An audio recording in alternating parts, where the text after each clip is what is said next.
여러분 안녕하십니까? 파이널샷 진행을 맡은 최효은, 신민영입니다. 네, 오늘 한국 증시 양시장 일제히 하락세로 거래가 되고 있습니다. 보합권에서 거래를 출발했던 코스피, 코스닥. 현재 구간에서 코스피는 그대로 보합권을 유지하고 있지만요. 코스닥은 계속해서 하락폭을 좀 키워나가고 있는 상황입니다. 거의 0.5% 가깝게 하락세 나타내고 있는데 일단 지수는 크게 움직이지는 않고 있습니다만은 방향성이 하락인 점은 참 안타까운 일인 것 같습니다. 특히나 외국인들 다시 한번 자금을 싸들고 나가고 있는 상황인데요. 달러에 대한 원화의 환율도 굉장히 불안한 그러한 상황입니다. 네, 이렇게 우리 증시는 지지부진한 흐름 이어지고 있는데 뉴욕 증시는 크리스마스 이브를 맞아서 산타가 찾아갔었죠. 테슬라와 브로드컴을 중심으로 기술주의 오름세를 보였고 오늘 우리 증시에서도 일부 관련주들의 흐름은 양호한 모습 나타내고 있습니다. 한편 파월의 강경 발언 등으로 급락했던 비트코인이 또 산타 랠리에 동참을 해주고 있습니다. 10만 달러를 향해서 다시금 달려가고 있는데요. 이제 연말을 맞아서 대내 반수 여전하기 때문에 조심스러운 기류가 읽히고 있습니다. 이런 상황에서 대응 전략 어떻게 세워보는 게 좋을지 오늘도 함께 고민해 보시죠. 네, 오늘도 준비했습니다. 시장 마감을 위한 마지막 한방. 지금 출발할게요. 파이널샷.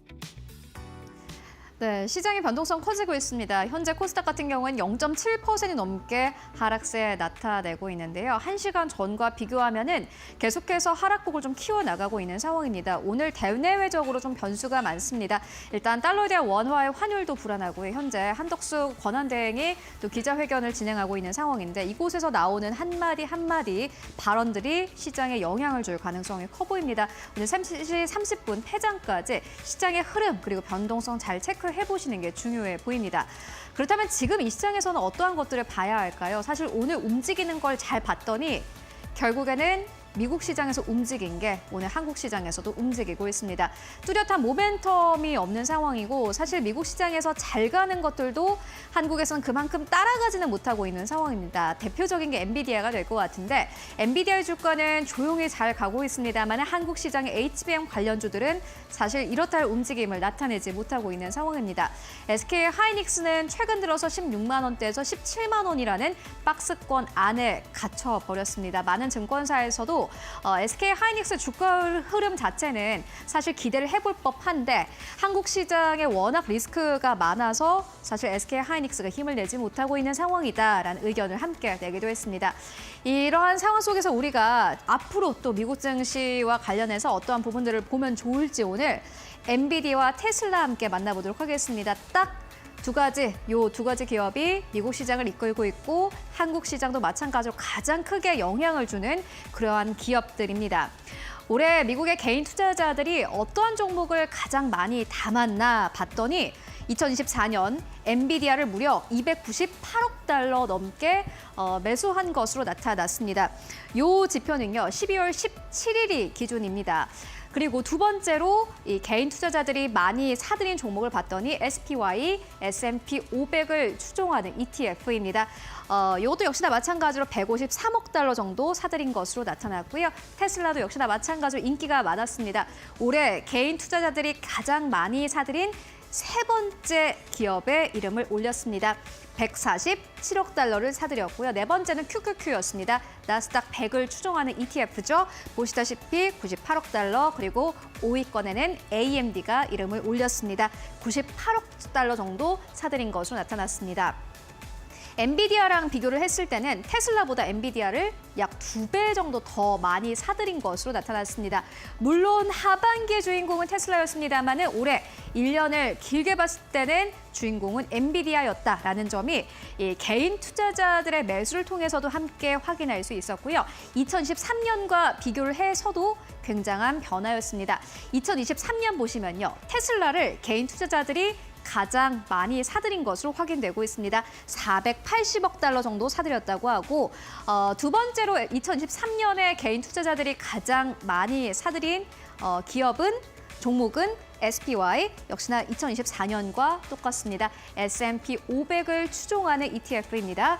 389억 달러 정도 사들였다고 하고요. 3위권에는 QQQ, 4위권에는 엔비디아, 그리고 2023년에 다섯 번째 주인공은 아마존이었습니다. 그렇다면 2022년으로 가볼까요? 2022년에도 당연 테슬라가 이름을 올리고 있습니다. 2위권에 이름을 올리고 있고요. 168억 달러 정도 개인 투자자들이 사들인 것으로 확인되고 있고 2022년 개인 투자자들이 가장 많이 사들인 종목은 SPY였습니다. S&P 500을 추종하는 ETF, 2022년의 주인공이었다라고 보시면 될 것 같고요. 3년 전으로 돌아가 볼까요? 2021년에는 애플을 두 번째로 많이 사들였습니다. 첫 번째는 역시나 스파이였고요. 3위권에는 QQQ, 4위권에는 AMD 이름 올리고 있습니다. 비슷비슷한 기업들이 이름을 올리고 있는 가운데 그래도 올해는 압도적인 주인공은 엔비디아인 것으로 확인되고 있습니다. 2위권에 자리하고 있는 스파이보다도 2배 이상 더 많이 사들였고요. 테슬라보다도 엔비디아를 미국 내 개인 투자자들은 2배 이상 더 많이 사들인 것으로 확인되고 있습니다. 엔비디아의 주가는 얼마나 올랐을까요? 이어서 만나보도록 하겠습니다. 엔비디아가 올해 다우존스 산업평균 지수에 편입이 됐습니다. 30개 기업 가운데서 가장 수익률이 좋았다고 하고요. 물론 특성상 다우존스 산업평균 지수에 편입되는 기업들의 주가 흐름은 사실 조용히 강한 기업들이 많습니다. 그 가운데서 엔비디아의 주가는 단연 높은 수익률을 자랑을 했습니다. 그리고 개인 투자자들의 포트폴리오 내 비중도 높아진 것으로 확인되고 있습니다. 올해 초까지만 하더라도 전체 개인 투자자들의 포트폴리오의 비중에서 엔비디아의 비중은 5.5%에 불과했는데요. 12월을 기준으로 했을 때 무려 10%대까지 높아진 것으로 확인되고 있습니다. 거의 2배 가깝게 포트폴리오 내 비중이 높아졌다라고 보시면 될 것 같습니다. CNBC는 관련된 기사를 내면서 몇몇 개인 투자자들의 평가를 이렇게 또 함께 소개하기도 했는데요. AI 모든 길은 엔비디아로 통하는 것 같다라는 개인 투자자의 평가가 있었고요. 주가가 그냥 계속 올라가더라. 그래서 그냥 냅뒀다라고 이야기하던 개인 투자자도 있었습니다.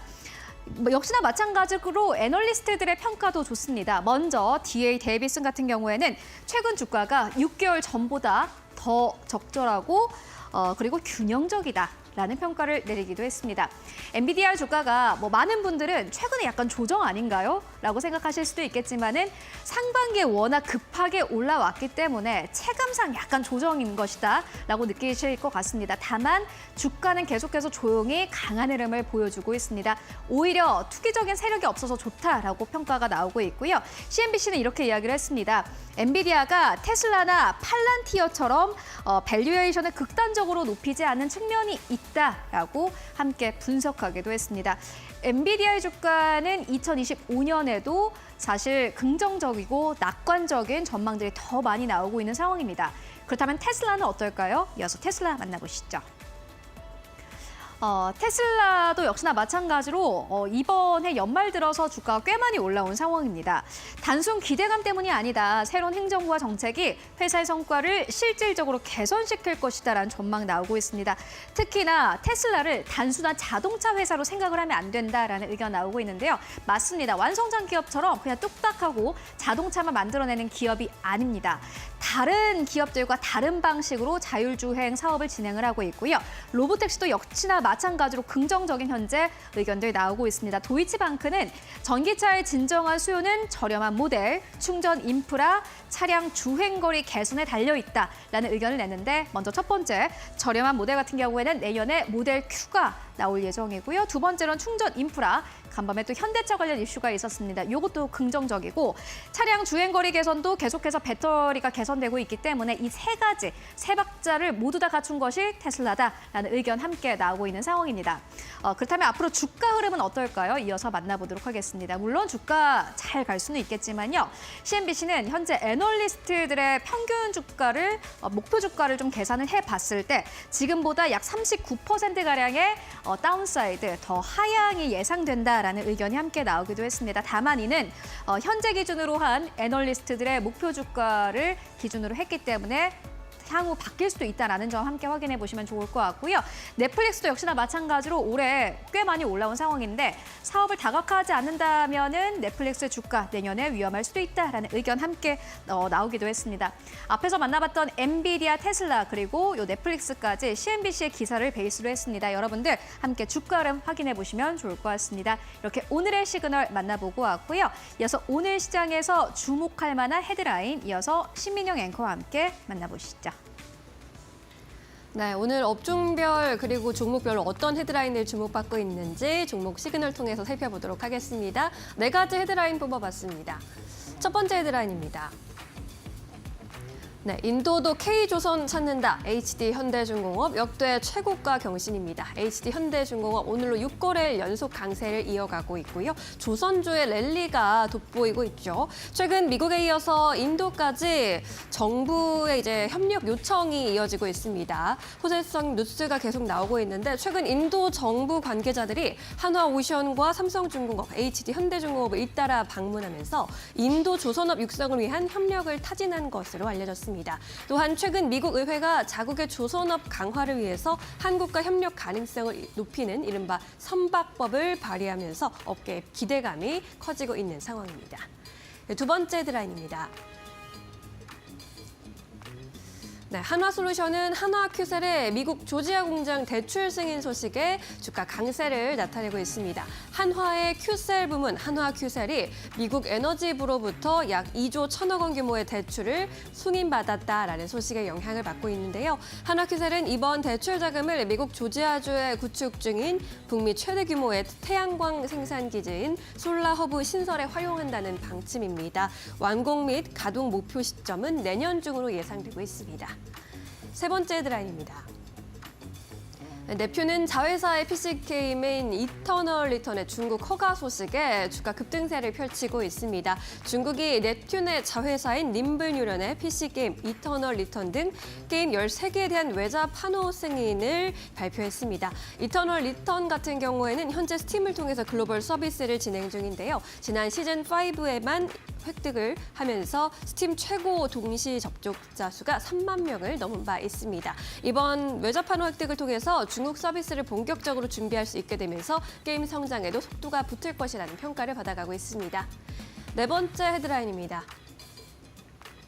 네, 오늘 오징어 게임 2 공개를 앞두고 있는데 제작에 참여한 덱스터는 52주 신고가를 기록하기도 했습니다. 시각 특수효과 VFX 전문 기업인데 오징어 게임 시즌2 음향효과 제작에 참여했습니다. 국내 상장사 가운데 오징어 게임 2 제작에 실질적으로 참여한 몇 안 되는 기업인데요. 오징어 게임 2 공개 임박으로 인해서 연일 주목받고 있습니다. 이번 오징어 게임 2는 약 1천억 원의 제작비가 투입한 것으로 알려지면서 기대감 더 고조되고 있는 상황입니다. 이렇게 네 가지 헤드라인 살펴보셨습니다. 네, 이번엔 전문가 전화 연결해서 조금 더 자세한 이야기 들어보도록 하겠습니다. 오늘은 메리츠증권 강남금융센터 김경국 과장 만나보겠습니다. 과장님 안녕하세요. 네, 안녕하세요. 네, 네 가지 뉴스 전해드렸는데 어떤 소식에 조금 더 주목하고 계실까요? 오늘은 조선주 관련된 말씀을 좀 드릴까 하는데요. 일단은 트럼프 당선인이 한국 조선업에 대한 협력 요청 그리고 LNG 확장 정책의 수혜로 상승 랠리 중인 조선주의 또 다른 모멘텀이 일단 생겼는데 인도 조선업계 관계자들이 HD 현대중공업의 조선사를 찾았다는 뉴스가 나왔습니다.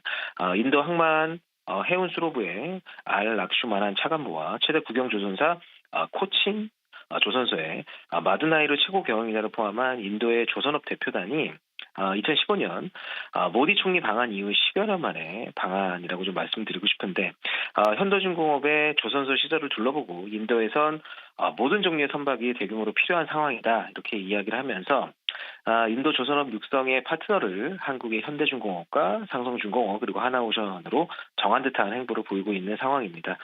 또 모디 총리가 이끄는 인도 정부는 현재 조선시장 점유율이 1% 미만의 적은 점유율을 보이고 있기 때문에 인도의 조선업 역량을 2030년 세계 10위 그리고 2047년 세계 5위까지 키워보겠다는 로드맵을 가지고 있는데 미국에 이어서 인도도 한국의 조선업체들에게 SOS를 보내고 있어서 향후 2년 이상의 수주잔고를 확보한 한국의 조선주에게는 26년 이후 선택적 수주를 가능성을 높여주고 있는 상황이고요.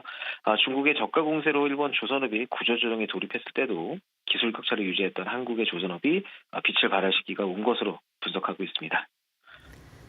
네, 이렇게 조선주에 대한 이야기 들어봤습니다. 이번에는 공략주로 보고 계신 종목은 어떤 종목이 될까요? 오늘은 풍력타워를 주력으로 제조하는 CS윈드라는 회사를 가져와 봤고요. 일단 트럼프 당선인이 IRA 관련 부정적인 스탠스로 작년 내내 좀 지지부진한 흐름을 이어갔습니다. 하지만 최근 뉴스에 따르면 트럼프 인수위가 그린산업 공장 가동업체들이 수령하는 세액공제자 AMPC에 대한 폐지를 권고하지 않기로 했다는 기사가 나오고 있는 중이고요. 세액공제를 받는 공장이 대부분 공화당 지역구에 위치하고 있고 또 리쇼어링을 주요 정책으로 하는 트럼프 당선인의 원칙을 좀 고려해 본다면 시장에서 예상하고 있던 AMPC 폐지는 과도한 우려가 아니었나 이렇게 판단하고 있고요. 추가적으로 풍력 태양광 업체에게 제공하는 투자 세액공제 폐지 같은 경우에도 특별한 언급이 현재는 없는 상황인데 최소 15명 이상의 공화당 하원 의원이 폐지에 반대 중이고 공화당의 상원 대표도 풍력 지원에 긍정적인 스탠스를 보이고 있기 때문에 시장에서 반영 중인 IRA와 AMPC와 관련된 폐지보다는 보다 완화적인 법안의 수정 정도로 마무리가 될 가능성이 높다 이렇게 좀 말씀드리고 싶습니다. 그리고 현재 동사가 진행 중인 해상 풍력력 구조물의 경우에는 뉴저지와 독일에 나가는 걸 기대하고 있는 수주가 있는데 25년 1분기에 확정을 할 것으로고 회사는 일단 시장과 소통 중에 있고요. 25년 오프쇼어 매출액이 24년 대비 약간 줄어들겠지만 26년 다시 1.2조의 매출액을 보여줄 거라고 예상되고 있기 때문에 실적 측면에서도 25년 잠깐 쉬어가는 국면이 있겠지만 이미 주가의 많은 부분이 반영됐다 이렇게 좀 판단하고 있고요. 현재 주가 수준도 25년 실적 기준 PR 11배 수준에서 움직이기 때문에 가격적인 면에서도 상당히 메리트가 있다 이렇게 말씀드릴 수 있겠습니다. 그리고 마지막으로 기술적으로 올해 40%가 넘는 하락을 보여줬고 12월 9일 37,200원 저점을 찍고 반등의 계기를 만들고 있어서 급락이 나왔던 5만 원까지의 상승 여력이 있어 보이고 매수가는 현재가 목표가 5만 원, 손절가 37,000원으로 잡아드리겠습니다. 네, 이렇게 CS 윈드에 대한 이야기까지 들어봤습니다. 오늘도 자세한 설명 고맙습니다. 네, 감사합니다. 네, 이번엔 외국인과 기관의 선택 살펴보겠습니다. 최효은 앵커와 함께 하시죠. 네, 오늘 외국인 투자자들이 코스피에서 사고 있는 기업들부터 만나보도록 하겠습니다. 보시다시피 SK하이닉스를 오늘 시장에서 가장 많이 사들이고 있습니다. 연이어서 외국인 투자자들은 SK하이닉스 쪽으로 매수세 유입되고 있고요. 두 번째로는 한화오션입니다. 세 번째로는 HD 현대중공업, 오늘 2위권과 3위권이 모두 다 조선 쪽에 자리하고 있습니다. 네 번째로는 네이버, 다섯 번째로는 SKC 현재 사들이고 있는 상황이고요. 매도하는 기업들 살펴보시면 삼성전자에 대해서 오늘 가장 많이 매도하고 있는 것으로 나타나고 있습니다. 오늘 9시부터 2시 현재 구간까지 외국인 투자자들은 삼성전자를 코스피 코스닥 통틀어서 가장 많이 현재 팔아치우고 있는 것으로 확인되고 있고요. 두 번째로는 유한양행, 세 번째로는 HT현대일렉트릭, 네 번째로는 아모레퍼시픽, 다섯 번째로는 삼양식품 현재 자리하고 있습니다. 그렇다면 오늘 코스닥 안에서 외국인 투자자들은 어떠한 기업을 사고 팔고 있을까요?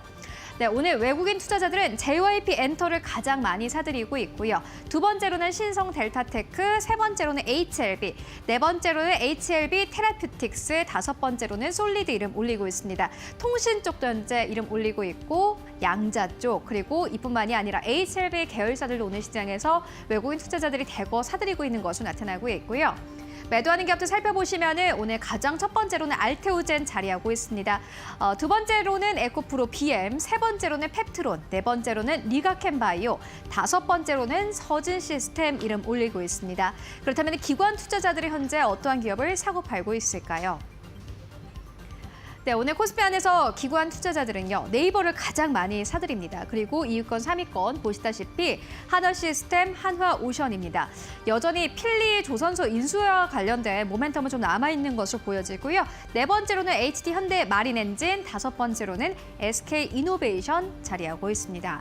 매도하는 기업들 살펴보시면은 유한양행 가장 첫 번째로 자리하고 있습니다. 오늘 유한양행의 목표 주가를 상향 조정하는 리포트가 여러 나오기도 했는데 외국인과 기관 투자자들은 오히려 현재 팔고 있는 상황이고요. 두 번째로는 기아 이름 올리고 있습니다. 세 번째로는 HT 현대 미포, 네 번째로는 고려 아연, 다섯 번째로는 삼성전자 이름 올리고 있습니다. 그렇다면 코스닥 안에서 기관 투자자들은 어떠한 기업을 사고 팔고 있을까요? 네, 매수하는 기업들 살펴보시면은 가장 첫 번째로는 리가캠바이오 자리하고 있고요. 두 번째로는 솔리드 자리하고 있습니다. 오늘 통신 쪽 잘 가고 있습니다. 세 번째로는 엠노, 네 번째로는 펩트론 자리하고 있는데 외국인과 기관의 스탠스가 다른 이 기업이 펩트론입니다. 다섯 번째로는 오리엔탈 전공 이름 올리고 있고요. 매도하는 기업들 살펴보시면은 5위권에는 우리기술, 4위권에는 에코프로, 3위권에는 MFC, 2위권에는 알테오젠, 1위권에는 파인메딕스 자리하고 있습니다. 네, 지금까지 외국인 기관 수급 함께 살펴보고 왔습니다.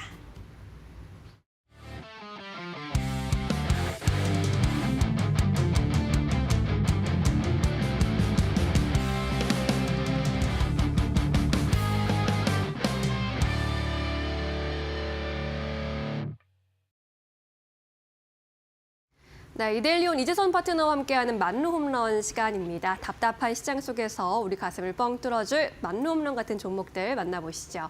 파트너님 안녕하세요. 네, 안녕하세요. 네, 오늘 우리 시장 양시장 현재 파란불을 켜고 있습니다. 코스닥은 장 마감으로 갈수록 낙폭을 더 키워가는 모습이고요. 원달러 환율 여전히 고공행진하면서 우리 시장에 부담을 주고 있습니다. 오늘 시장 판세 어떻게 읽어보고 계실까요?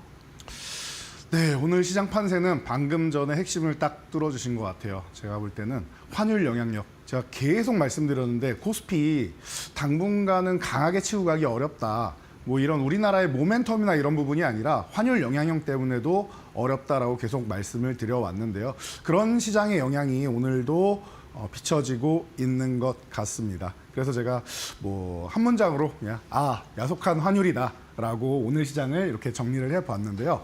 오전장까지만 해도 그래도 플러스권에서 움직이고는 있었는데 뭐 점심시간 지나고 나서 지금 한 2시쯤 되니까 코스피도 이제 약보합권 전환돼 있고 그리고 코스닥 같은 경우에는 그래도 0.5% 이하로 내려가면서 거의 뭐 1% 가까운 이런 하락까지 왔다 갔다 하고 있습니다. 그래서 이런 부분이 조금 아쉽게 느껴지시는 게 미국 시장 같은 경우는 크리스마스 이브 날도 좋은 모습 보이고 반도체주들 계속 좋은 모습 보이고 하고 있는데 우리나라만 유독 맥을 못 추기 때문에 이런 부분이 여러분들이 섭섭하게 느껴지실 겁니다라고 이미 지난주부터 말씀을 드렸죠. 이게 어쩔 수 없는 현상이다라고 생각하시면 돼요. 우리가 환율이 계속 올라가게 되면은 수출에 의존하는 국가이기 때문에 좀 부담이 많이 된다. 그리고 오늘뿐만 아니라 최근에 조선주들 계속 강세를 보이는데 제가 한 달 전부터 말씀드린 게 조선주는 그래도 환율 수혜를 입는 업종이다라고 설명을 드렸습니다.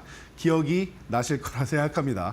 조선주 최근에 좋은 소식도 좋은 소식이지만 그냥 꾸준하게 올라오고 있죠.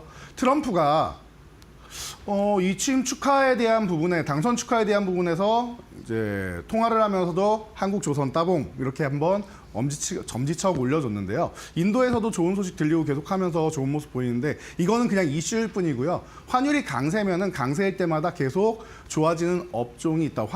이 고환율의 수혜주들이 있다라고 보시면은 이런 부분 여러분들이 좀 간단하게 체크를 한번 해 보시면 될 것 같고요. 그리고 뭐 이 외에도 뭐 섬유 업종이나 일부 업종들이 있는데 이 부분이 또 이제 만약에 지금보다 더 치솟게 된다라고 아마 당국에서 좀 개입이 있지 않을까라는 생각을 해봅니다. 뭐 지금 나라는 어렵지만 그래도 짚고 가야 될 건 짚고 가야 되니까요. 그래서 대응은 그동안하고 똑같아요. 이런 가운데에서는 전체적으로 시장이 안 좋으면은 일부 특정 종목군들의 수급이 쏠리기 때문에 생각보다 빠르게 올라갑니다. 그러면은 어떻게 해야 된다? 그럼 바로바로 차익 실현을 잘 해줘야 된다. 그리고 바닥권에서 움직일 수 있는 이런 종목들 그리고 한 차례 급등한 다음에 차익 실현하면은 눌림목이 나오겠죠. 눌리는 종목들만 보시면 된다라는 부분 보시면 될 것 같고요. 지수는 여러분들이 차트 보시면서 간단하게만 제가 읽어드리면 될 것 같습니다.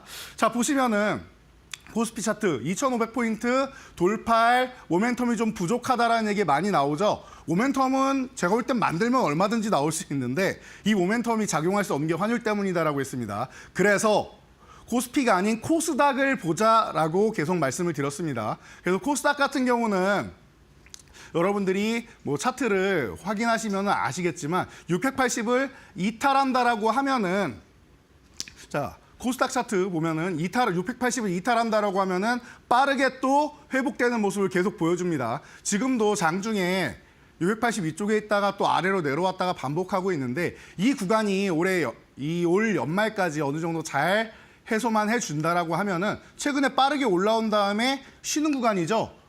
내년 1월부터 해가지고는 연말부터 가면 좋겠지만 1월부터 해가지고는 여러분들 1월에 효과 이 부분을 노릴 수가 있다. 코스피보다는 환율에 부담되는 코스피보다는 수급적으로 영향력이 있는 각 기업들에서 정책을 발표하고 CES나 JP모건 헬스케어 컨퍼런스 같은 이런 행사가 기다리고 있는 이런 코스닥 쪽으로 수급이 들어온다라고 하면은 여러분이 생각한 것보다 더 빠르게 움직이는 종목들이 많이 나올 수 있다. 자, 그동안도 계속 반복해서 여러분들한테 알려드리고 이런 종목들을 발굴해서 소개해드렸었는데요. 지금 준비하는 종목들이 내년 1월부터 해서 굉장히 멋진 효과를 보일 거다라고 계속 말씀드리고 있습니다. 잘 매집해 주시면 좋을 것 같은데 자, 오늘도 말로 홈런 시간에 여러분들이 가장 관심 있는 섹터 그리고 왜 우리나라는 이렇게 안 움직이지 하고 궁금해하시는 섹터 하나 준비해 왔으니까요. 여러분들이 이 시간 끝까지 집중해 주신다라고 하면은 제가 볼 때는 지금부터 연말까지 잘 모으면은 내년 초부터 해서 멋지게 여러분들 계좌 상승하는 모습 보실 수 있을 테니까요. 지금 시장에 우려하지 말고 지금부터 여러분 대비해서 내년에 14년에는 올해 조금 서운했던 부분 다 커버하고 갈 수 있는 이런 포트폴리오 만들 수 있으니까 여러분 오늘도 한번 말로 없는 코너 준비해 보시기 바랍니다. 네, 뉴욕 증시는 지금 산타 랠리가 계속 이어지고 있고 적어도 내년 초까지는 산타 랠리 이어질 것이라는 기대감 받아가고 있는데 우리 증시 흐름은 여전히 많이 아쉽습니다. 그래도 오늘 이 시간 함께 하시면서 종목들 잘 챙겨가시고 트렌드도 읽어보시기 바라겠습니다. 그럼 오늘의 안타 종목부터 들어가 보도록 하겠습니다. 첫 번째 안타 종목은 슈프리마입니다. 온디바이스 AI 이제 보안 관련주인데 4분기 실적 전망도 양호하게 나오고 있더라고요. 안타로 꼽아주신 이유는 무엇일까요? 네, 방금 말씀하신 이 부분이 핵심인 것 같아요. 저는 온디바이스 AI 쪽에 대해서 사실 올해도 좀 가능성이 있지 않을까라고 이제 작년 연말에도 생각을 했었는데 짧게 테마성으로 움직이다 말았던 것 같아요. 지금 최근에도 이제 AI 관련 쪽에 대해서는 얘기가 많이 나오고 있고 엔비디아가 올해 주도주였는데 내년에는 브로드컴이 좋을 것이고 그리고 올해는 하드웨어가 좋았는데 내년에는 소프트웨어가 더 좋을 것이다라는 전망 많이 들어보셨을 거예요. 이 시간에서도 AI 관련해서 저번에 정리해 주신 거 제가 너무 잘 봤다. 저도 동의합니다라고 이제 말씀을 드렸었는데 자, 보시면은 이 온디바이스 AI가 뭐냐라고 하면은 이 부분을 여러분들이 알고 가셔야 될 것 같아요. 쉽게 말씀드리면요. 이 디바이스 자체에서 연산을 수행하는 거예요. 클라우드로 가지 않고 이 기기 자체에서 가는 거예요. 우리 가장 쉽게 볼 수 있는 게 스마트폰부터 시작해서 이런 자동차라던가 여러 가지 이 기기들, 노트북도 마찬가지고요. 이런 기기들 자체에서 수행을 하는 겁니다. 자, 그렇기 때문에 실시간으로 데이터를 자체에서 처리하기 때문에 이런 부분에서 좀 더 효율성을 높이고 시간적으로도 좀 도움이 된다. 그래서 개인정보 보호에 용이하다라는 측면에서 여러분들 부각을 받고 있는 겁니다. 자, 그러면은 왜 안타 종목으로 우리가 슈프리마가 나오느냐라고 하면요. 제가 방금 말씀드린 개인정보 보안 부분에 대해서 지금 굉장히 핫하게 떠오르고 있단 말이에요. 왜냐하면 과거에는 개인정보 유출 이런 이슈가 많이 있었는데 요즘엔 또 최첨단 시대로 넘어오다 보니까 더더욱 더 심화되고 있습니다. 왜? 내 스마트폰에, 내 전자기기에, 내 웨어러블 기기에 나의 지갑이 들어가 있는 상황이 되고 있습니다. 여러분들도 많이 사용하시죠? 자, 그렇기 때문에 이런 부분에 대해서 우리가 좀 관심을 많이 갖게 되고 있는데요. 슈프리마는 2025년 CES에 이미 금융범죄 예방 쪽으로 최고 혁신상을 받은 기업입니다.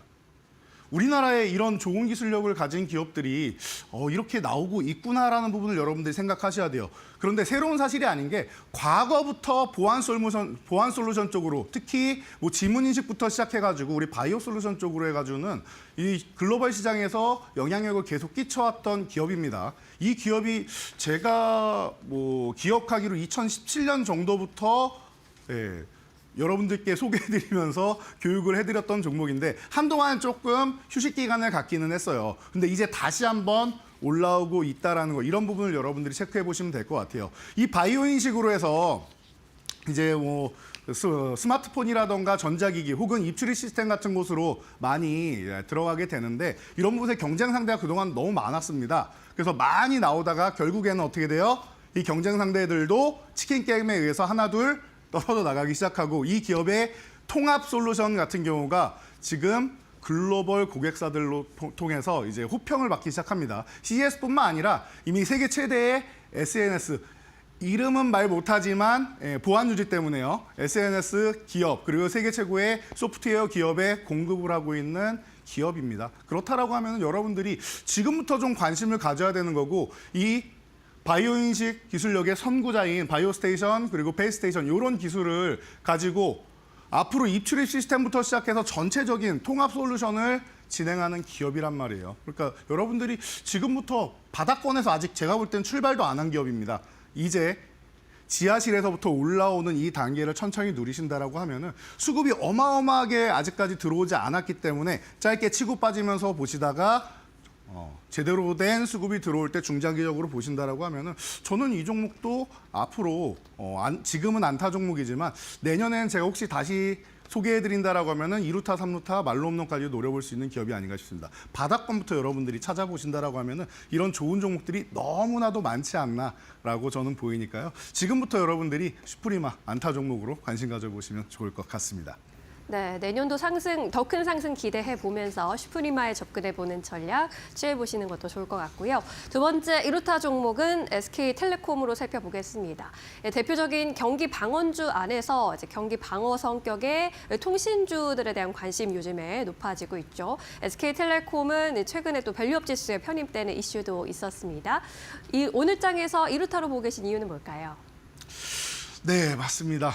SK텔레콤 정말 안정적인 기업이고 과거의 통신주라고 하면은 경기 방어성 종목에 가까웠어요. 이 경기 방어성 종목이라고 하면은 이렇게 생각하시면 됩니다. 경기가 좋을 때나 안 좋을 때나 우리가 항상 사용하게 되는 예를 들면 전기나 가스 그리고 우리 스마트폰 없이는 못 사는 시대죠. 통신 뭐 이런 부분들 기본적으로 그리고 뭐 아프면 약은 먹어야 될 거 아닙니까? 제약바이오 같은 경우 이런 식으로 경기가 좋든 안 좋든 항상 사용이 되는 쪽, 소비가 있는 쪽, 수요가 있는 쪽을 경기 방어주라고 하는데 그래서 사실은 주가는 계속 갇혀 있다가 크게 뭐 상승은 없지 않겠느냐, 성장 동력은 좀 부족하지 않느냐라고 했는데 5G 시대 때부터 해서 AI로 넘어가면서 그리고 데이터 센터의 구축이 시작되면서부터는 얘기가 좀 달라지고 있습니다.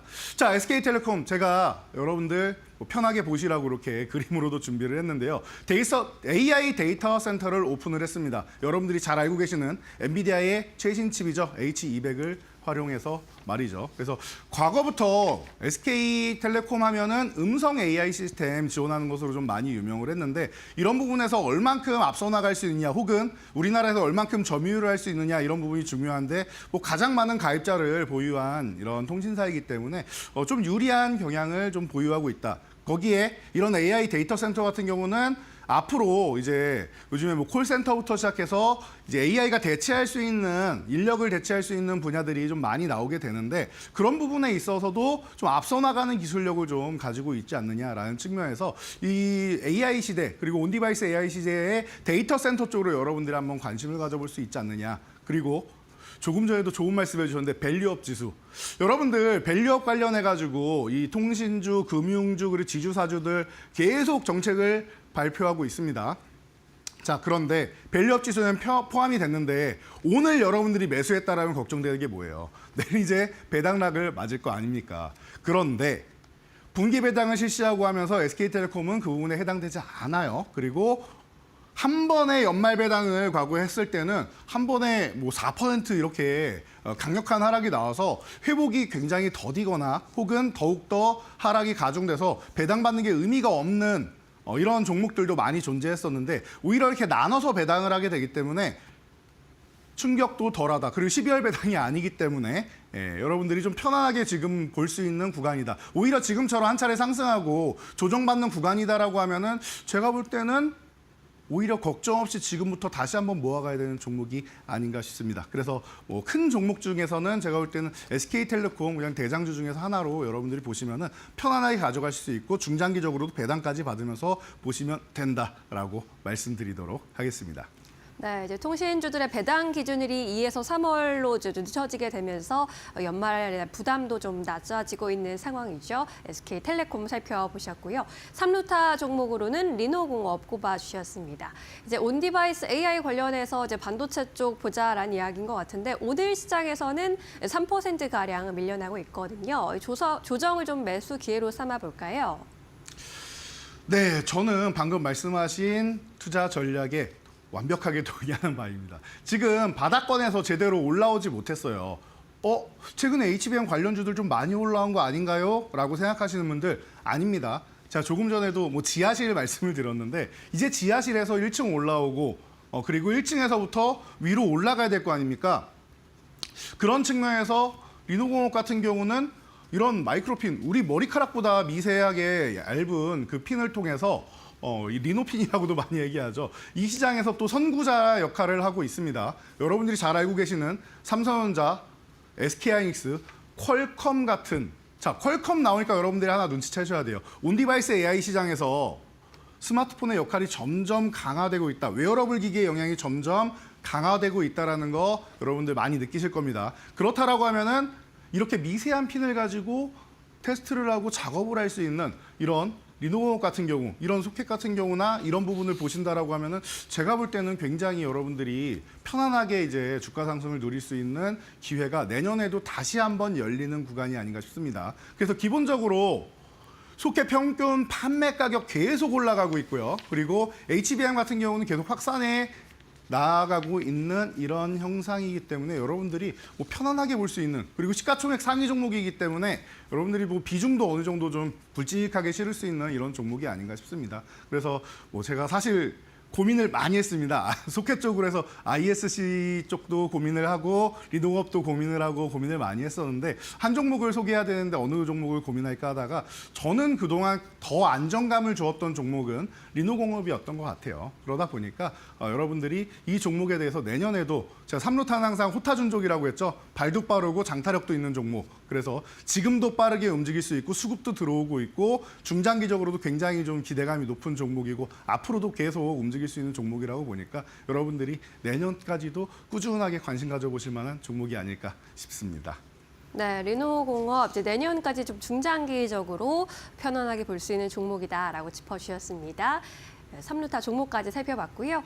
이번에는 오늘의 하이라이트 만루홈런 종목 공개하기 전에 그동안 우리 만루홈런 종목들의 수익률 어떻게 운용되고 있는지 먼저 체크해 볼까요?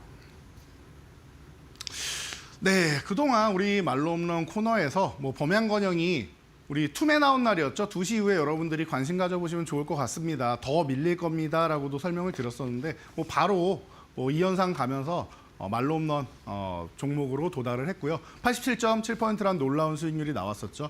그리고 나서는 나머지 종목들은 좀씩 올라오고 있는 추세예요. 그래서 코난테크놀로지가 한 22%인데 오늘 보시면은 조선주 계속 말씀을 드려왔었죠. 제가 사실 이 코너 처음에 등장했을 때 첫 번째 말로홈런으로 말씀드렸던 게 하나오션이었습니다. 오늘까지 해서 지금 한 15% 정도 올라오고 있는데 중장기로 꾸준하게 보시면 좋을 것 같아요. 나머지 종목들도 지금 시대에 딱 맞는 종목들이니까 여러분들이 단기적으로만 보실 생각하지 말고 말로홈런 달성할 때까지 꾸준하게 보신다라고 하면은 편안한 이런 주식 생활 하실 수 있으니까요. 좋은 종목 계속 소개해 드릴 거고 오늘도 이런 종목들 기대해 보셔야겠죠. 바로 뜸들이지 않고 소개해 드릴 테니까 여러분 마지막까지 얼마 안 남았습니다. 집중해 보시기 바랍니다.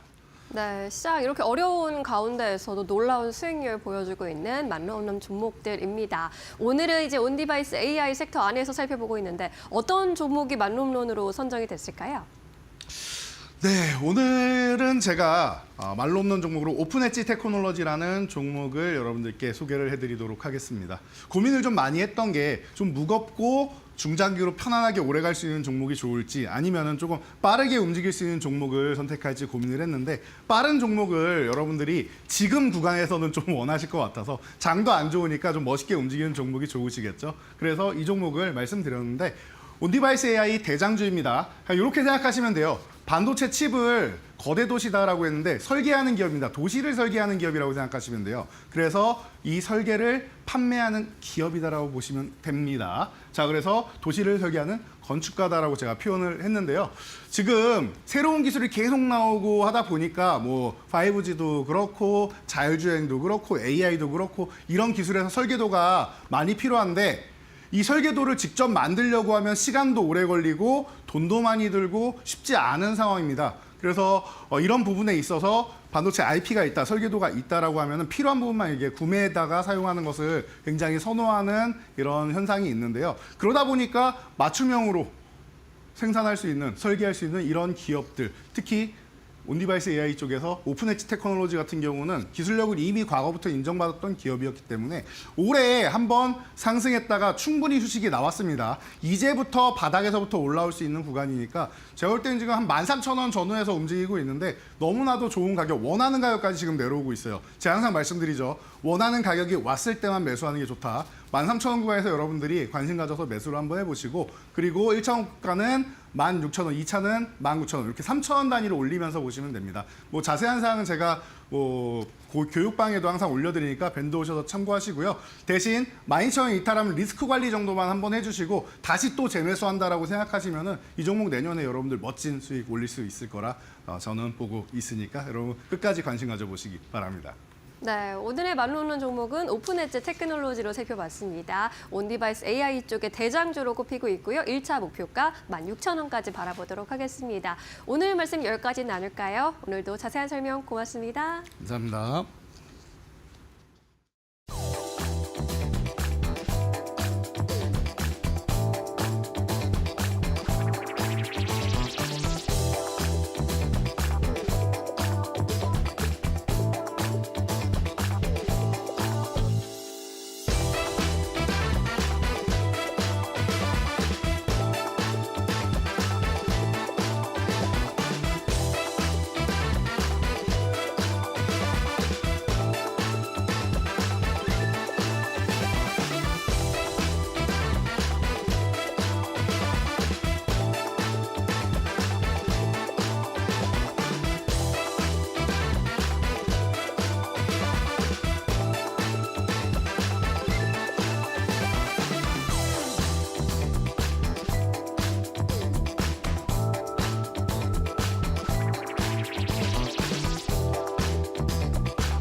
네, 김동준의 스몰캡 전략으로 이어가 보도록 하겠습니다.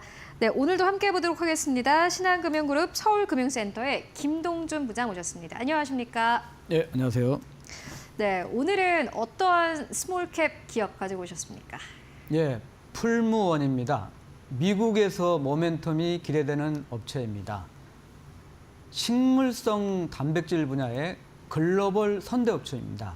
25년에 미국 법인이 첫 그러니까 흑자 전환을 하면서 강력한 모멘텀이 될 것으로 기대됩니다. 네, 오늘은 풀무원 가지고 오셨습니다. 아마 많은 분들이 아시고 계실 기업일 것 같습니다. 다만 좀 친근하긴 하지만은 어떠한 사업을 현재 하고 있고 그런 것들에 대해서는 좀 설명이 필요해 보이는데요. 기업 소개를 좀 해주신다면요. 예, 84년에 설립됐고 95년에 상장된 사업 지주 회사입니다.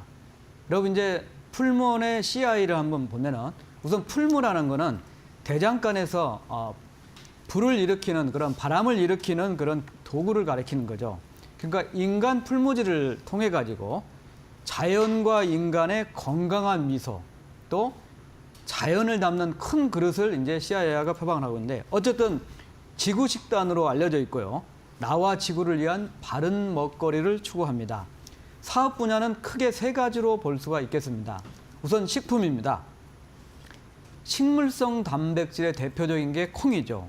이 콩을 기반으로 두부, 콩나물, 또 두 가공, 파스타, 면류, 그리고 음료, 김치까지, 생수까지 해서 식품 쪽 매출이 58%가 되겠고요. 두 번째로는 구내식당이라든지 컨벤션 같은 그 단체 식사죠. 식품에 대해서 서비스하는 쪽 매출이 21%. 그리고 4개 국가에 대해서 해외 식품 분야가 15%고 헬스케어를 포함한 건강식을 포함한 건강케어하고 지주 부분이 각각 3% 정도의 매출 비중이 되겠습니다. 그리고 주식시장뿐만이 아니라 최근 해외에서 K푸드 열풍입니다. 사실 풀무원 주가에 대한 기대감은 K푸드에 대한 기대감과 함께 가는 측면이 있는데요. 그렇다면 해외 쪽에서는 어떠한 사업들 현재 영위하고 있습니까? 예, 해외에는 4개 국가에 진출해 있습니다. 베트남, 그다음에 일본, 중국, 미국인데 베트남의 경우에는 공장이 없는 그 스트리트 제품군을 판매하는 쪽이고 공장은 3개가 있습니다. 먼저 중국에는 2010년에 진출을 했고요. 콜드체인 기반의 냉동, 냉장 가공식품을 이제 유통을 하게 되는 거고 일본의 경우는 2014년에 진출해서 주로 이제 두부 사업, 두부바라는 또 특화된 신제품을 또 발표했던 거 이렇게 이제 2개 국가에서 했고 메인 시장은 바로 미국이 되겠습니다. 미국에는 1991년에 우리나라 교민 시장에 먼저 진출을 했고 2004년에 주리 시장, 그러니까 메인 시장에 진출을 했습니다. 전체 해외 매출의 70%가량을 차지하는 핵심이 되겠습니다. 현재 미국 내에서 두부 시장 점유율 1위를 굳건히 하고 있습니다. 공장은 4개가 되겠습니다. 매사추세츠 중심의 동부 지역에 두부만을 하는 작은 공장에 2개가 있고요. 여기는 풀 생산 체제이기 때문에 조만간 설비 증설을 좀 추진하고 있고 서부 지역에가 이제 대규모 메인 공장이 되겠습니다. 2개의 공장이 있는데 우선 플러튼이라는 데는 두부 전용 공장이 되겠고 길로이라는 데는 이제 냉장면, 그러니까 생면 중심의 면 공장인데 미국 공장의 경우에는 4개가 다 모두 새로 설립된 회사가 아니고 기존의 공장을 인수하고 개조를 하고 또 설비 투자를 하는 과정을 거쳤기 때문에 주력 시장의 100% 현지 생산 체제가 2022년에 두부, 23년 하반기에 냉장면이기 때문에 최근 들어서 주력 제품을 100% 현지 생산하는 체제다. 이게 이제 미국 시장의 현황입니다. 그리고 미국에 일단 진출한 지는 꽤 오래된 것 같습니다. 다만 실적이 어느 정도인지 궁금한데 보니까 적자라고 하더라고요. 흑자 전환은 언제쯤 되는 겁니까?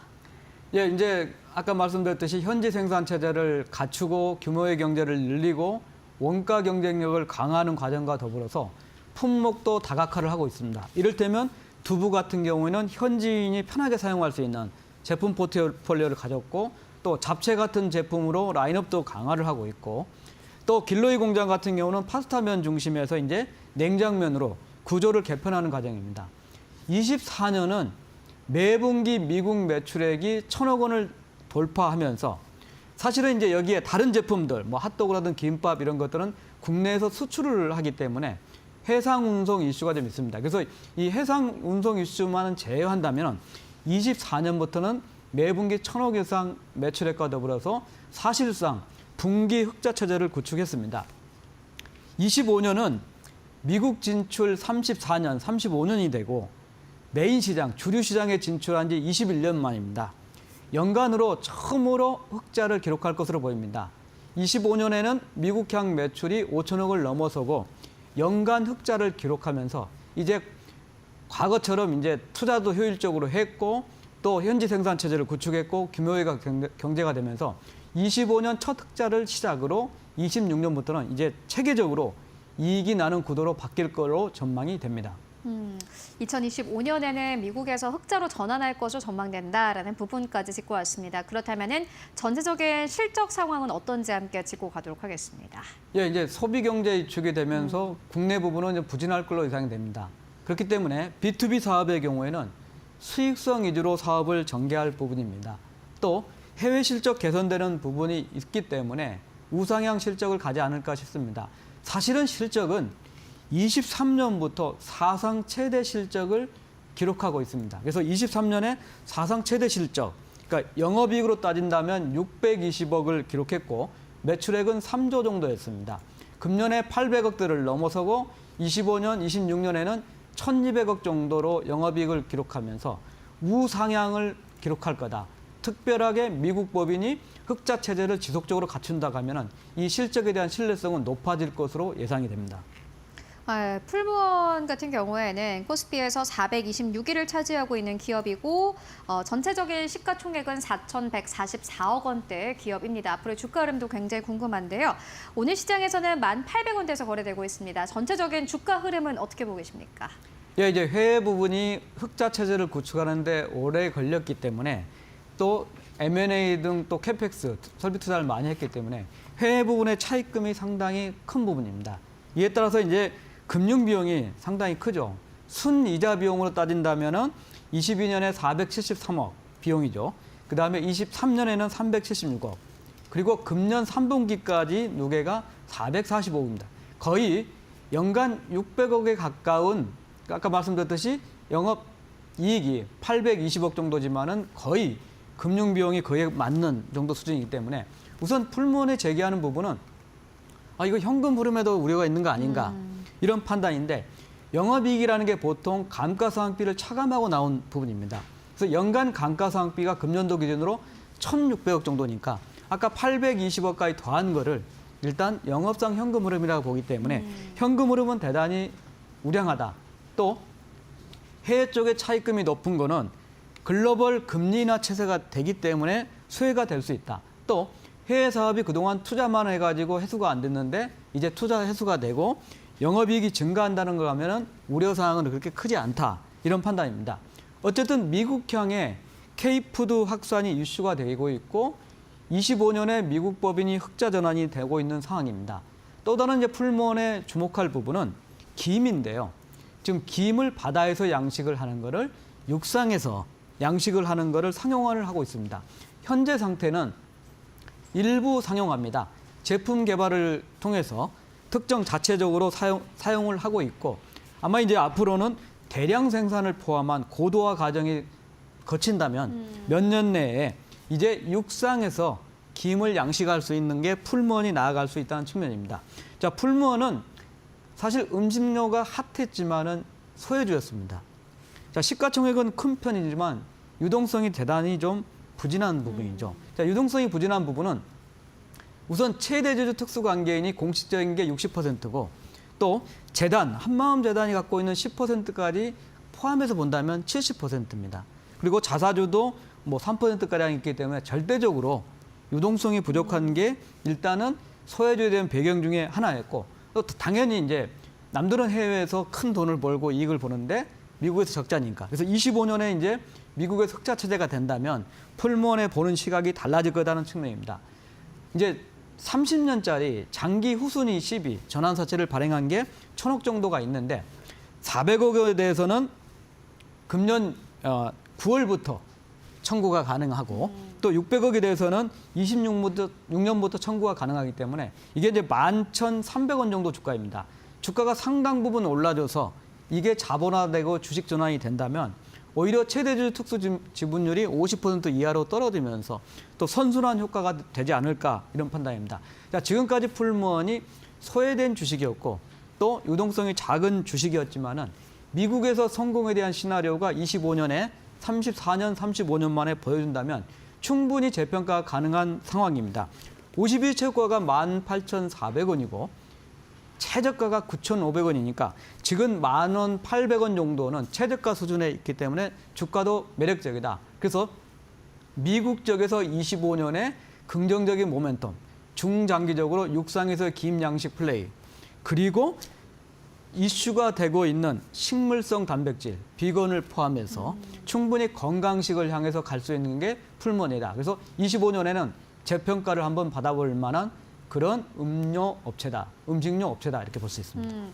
사실 음식료 업체들이 최근에 급성장하는 기업들이 꽤 많은 상황인데 풀무원은 2025년도 미국에서의 흑자 전환을 눈앞에 두고 있습니다. 이에 따른 주가 변화 함께 체크해 보시면 좋을 것 같습니다. 지금까지 김동준 부장과 함께 이야기 나눠봤습니다. 말씀 고맙습니다. 감사합니다.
네, 마켓무버입니다. 한국 증시가 역사적인 저점을 터치한 가운데 우리나라의 대표적인 주력 사업인 반도체와 자동차 주들의 경쟁력이 좀 흔들리고 있습니다. 여기에 더해서 수급에서 개인과 외국인 투자자들의 이탈 역시 가속화하면서 증시 상단을 제한하고 있죠. 뿐만 아니라 국정 불안이 지속되면서 정치적인 불확실성 역시 우리 증시의 불안 요인으로 작용하고 있습니다. 우리 증시 이렇게 다소 어두운 그림들을 보면서 2025년 새해를 맞이하게 되는데요. 그렇다면 새해에 증권가에서 주목하고 있는 업종들은 어떤 업종들이 있을까요? 먼저 대부분의 증권사들이 낙폭이 과대하고 실적 모멘텀이 있는 업종에 주목을 하고 있습니다. 신한투자증권과 LS증권은 경기 방어 성격의 업종에 주목해야 한다고 조언하고 있는데요. 특히 LS증권에서는 고환율, 고금리, 고물가의 삼중고를 똑같이 겪었었던 코로나19 팬데믹 당시에 음식료 등 필수 소비재 업종의 상대 수익률이 우수했다라는 점을 참고해 볼 수 있겠다라고 전했습니다. 또 상상이증권에서는 낙폭이 과대한 호실적이 전망되고 있는 수출주에 주목해보자라는 의견 제시하고 있고요. 뿐만 아니라 고배당주 그리고 테크, 기술 관련 업종 중점적으로 바라보자라는 의견 제시하고 있습니다. 유진투자증권에서는 역시나 중대형 고배당주에 주목을 하고 있고요. 저변동, 변동성이 좀 낮은 안전한 종목들 그리고 고환율 수혜가 기대되는 종목들에 주목해보자라고 조언을 했고요.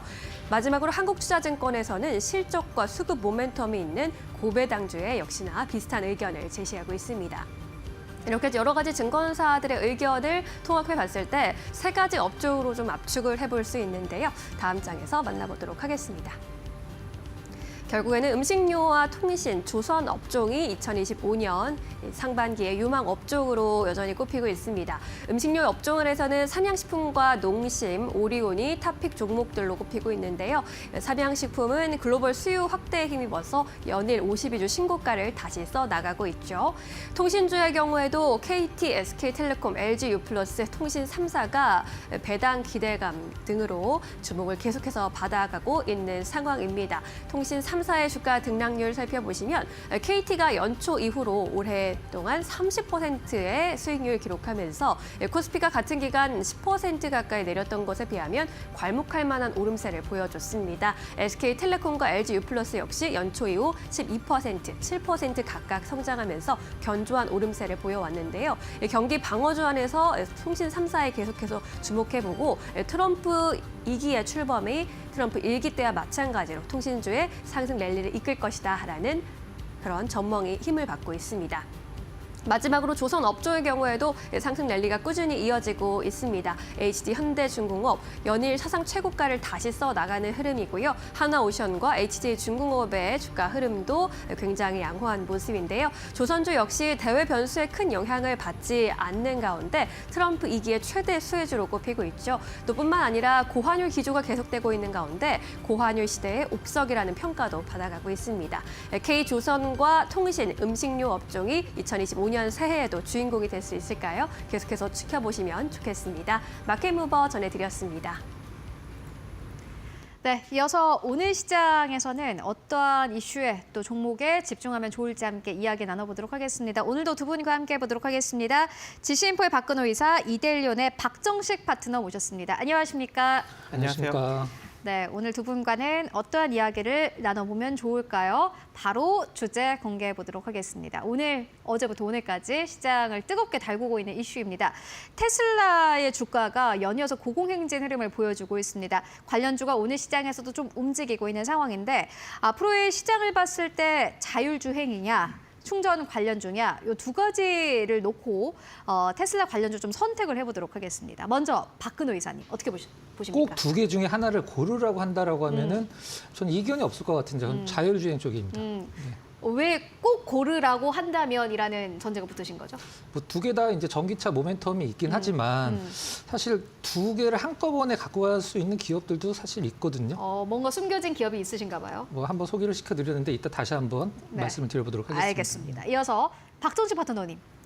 네, 저도 이제 자율주행인데 이유는 일단 어느 정도 충전 인프라는 좀 충분히 갖춰진 상황에서 이 충전으로 엄청난 호실적을 기록하는 기업은 없는 것 같아요.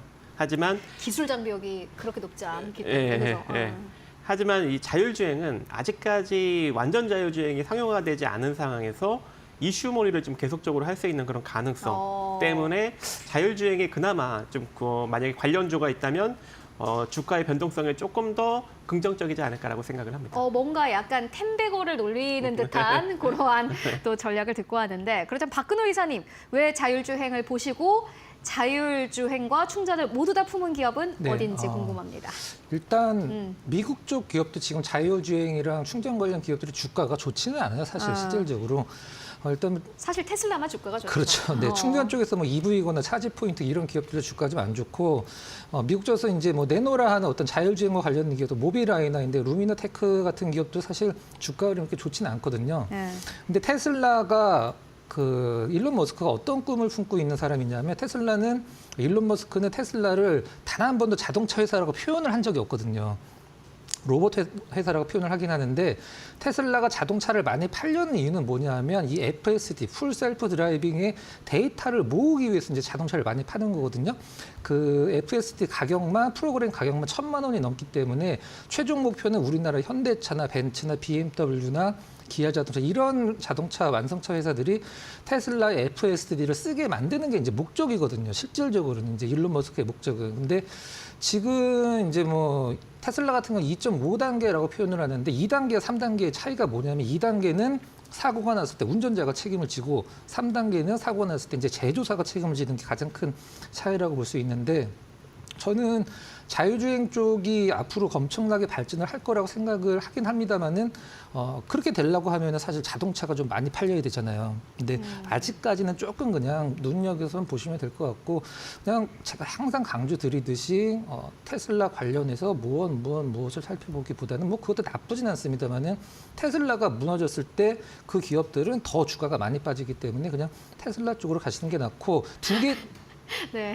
그 두 개의 그 공통 분모가 있는 기업. 제가 저번에 말씀드린 하이비전 시스템. 네. 자율주행이 하려면 카메라 모듈이 필요하고요. 카메라 모듈은 테슬라 쪽에 우리나라 LG 이노텍, 삼성 전기가 납품을 하죠. LG 이노텍 쪽의 하이비전 시스템, 그다음에 그 삼성전기는 퓨리온티어가 담당을 하고 있는데 그 하이비전의 자회사죠. 그다음에 로보택시, 우리 그 로봇 청소기가 청소 다 끝나면 도크로 가서 자연스럽게 자동 충전을 하는 것처럼 앞으로 로보택시가 그걸 사이버캡이 하게 되거든요. 그것과 관련돼서 테슬라와 하이비전의 어떤 협업이 지금 준비가 되는 걸로 시장에서 알려져 있어서 하이비전 시스템 저는 굉장히 좀 좋게 보셔도 될 것 같습니다. 테슬라 관련주를 찾지 말고 일단 테슬라를 사고 네네. 그 다음에 두 가지를 모두 다 품은 기업 하이비전 시스템을 지금부터 좀 주목을 해보면 좋지 않을까 하는 의견 듣고 왔습니다. 그렇다면은 박종식 파트너님께서는 어떠한 기업을 보고 계신지 그리고 자율주행 관련해서 어떠한 좀 시선으로 보고 계신지 궁금합니다. 네, 저는 뭐 이제 지속적으로 이제 슈어 소프트테크나 이제 모트렉스를 언급드리고 있는데 최근에 좀 수급이 안 붙어요. 그래서 내년 1월 정도에 조금 이제 수급 붙는 걸 확인하고 좀 접근을 하는 것이 좀 좋지 않을까 그렇게 생각을 하고 있고. 일단 요 관련 자율주행 이슈는 조만간 좀 나오지 않을까라고 생각을 합니다. 왜냐하면 각 나라에서 이제 본격적으로 그 관련 법안을 현재 지금 만들어내고 있는 상황인데 독일 같은 경우에는 이미 이제 2021년에 자율주행법을 마련을 했어요. 그래서 이 무인 주행 상황을 관리할 수 있는 기술 감독자를 규정한 상황이고요. 일본도 2022년에 이 무인 자율주행 상용화를 대비해서 그 관련 특정 자동 운행 개념과 그 운행 안정성을 확보한 책임자 등을 법에 명시를 한 상황이 있습니다. 그리고 이 캘리포니아도 원격 운영자와 같은 이제 무인 자율주행에 필요한 세세한 요건을 법에 이제 규정을 했는데 우리나라는 아직까지 자율주행 시스템 보조적으로 이용하는 레벨 3 이 자율주행차에 관한 내용에 머물러 있기 때문에 조만간 법안 수정이 좀 들어가지 않을까 그렇게 생각을 해요. 그게 2025년이 되지 않을까. 그래서 요 법이 조금 이제 바뀌는 시기에 자율주행 관련 종목들이 다시 한번 또 움직일 수 있는 여력이 존재하지 않을까라고 생각을 하고 있고 또 이제 현대차 같은 경우 이번에 이제 테슬라 충전구 방식의 이제 전기차 어댑터를 2025년 1분기부터 이제 본격적으로 무료로 준다고 하죠.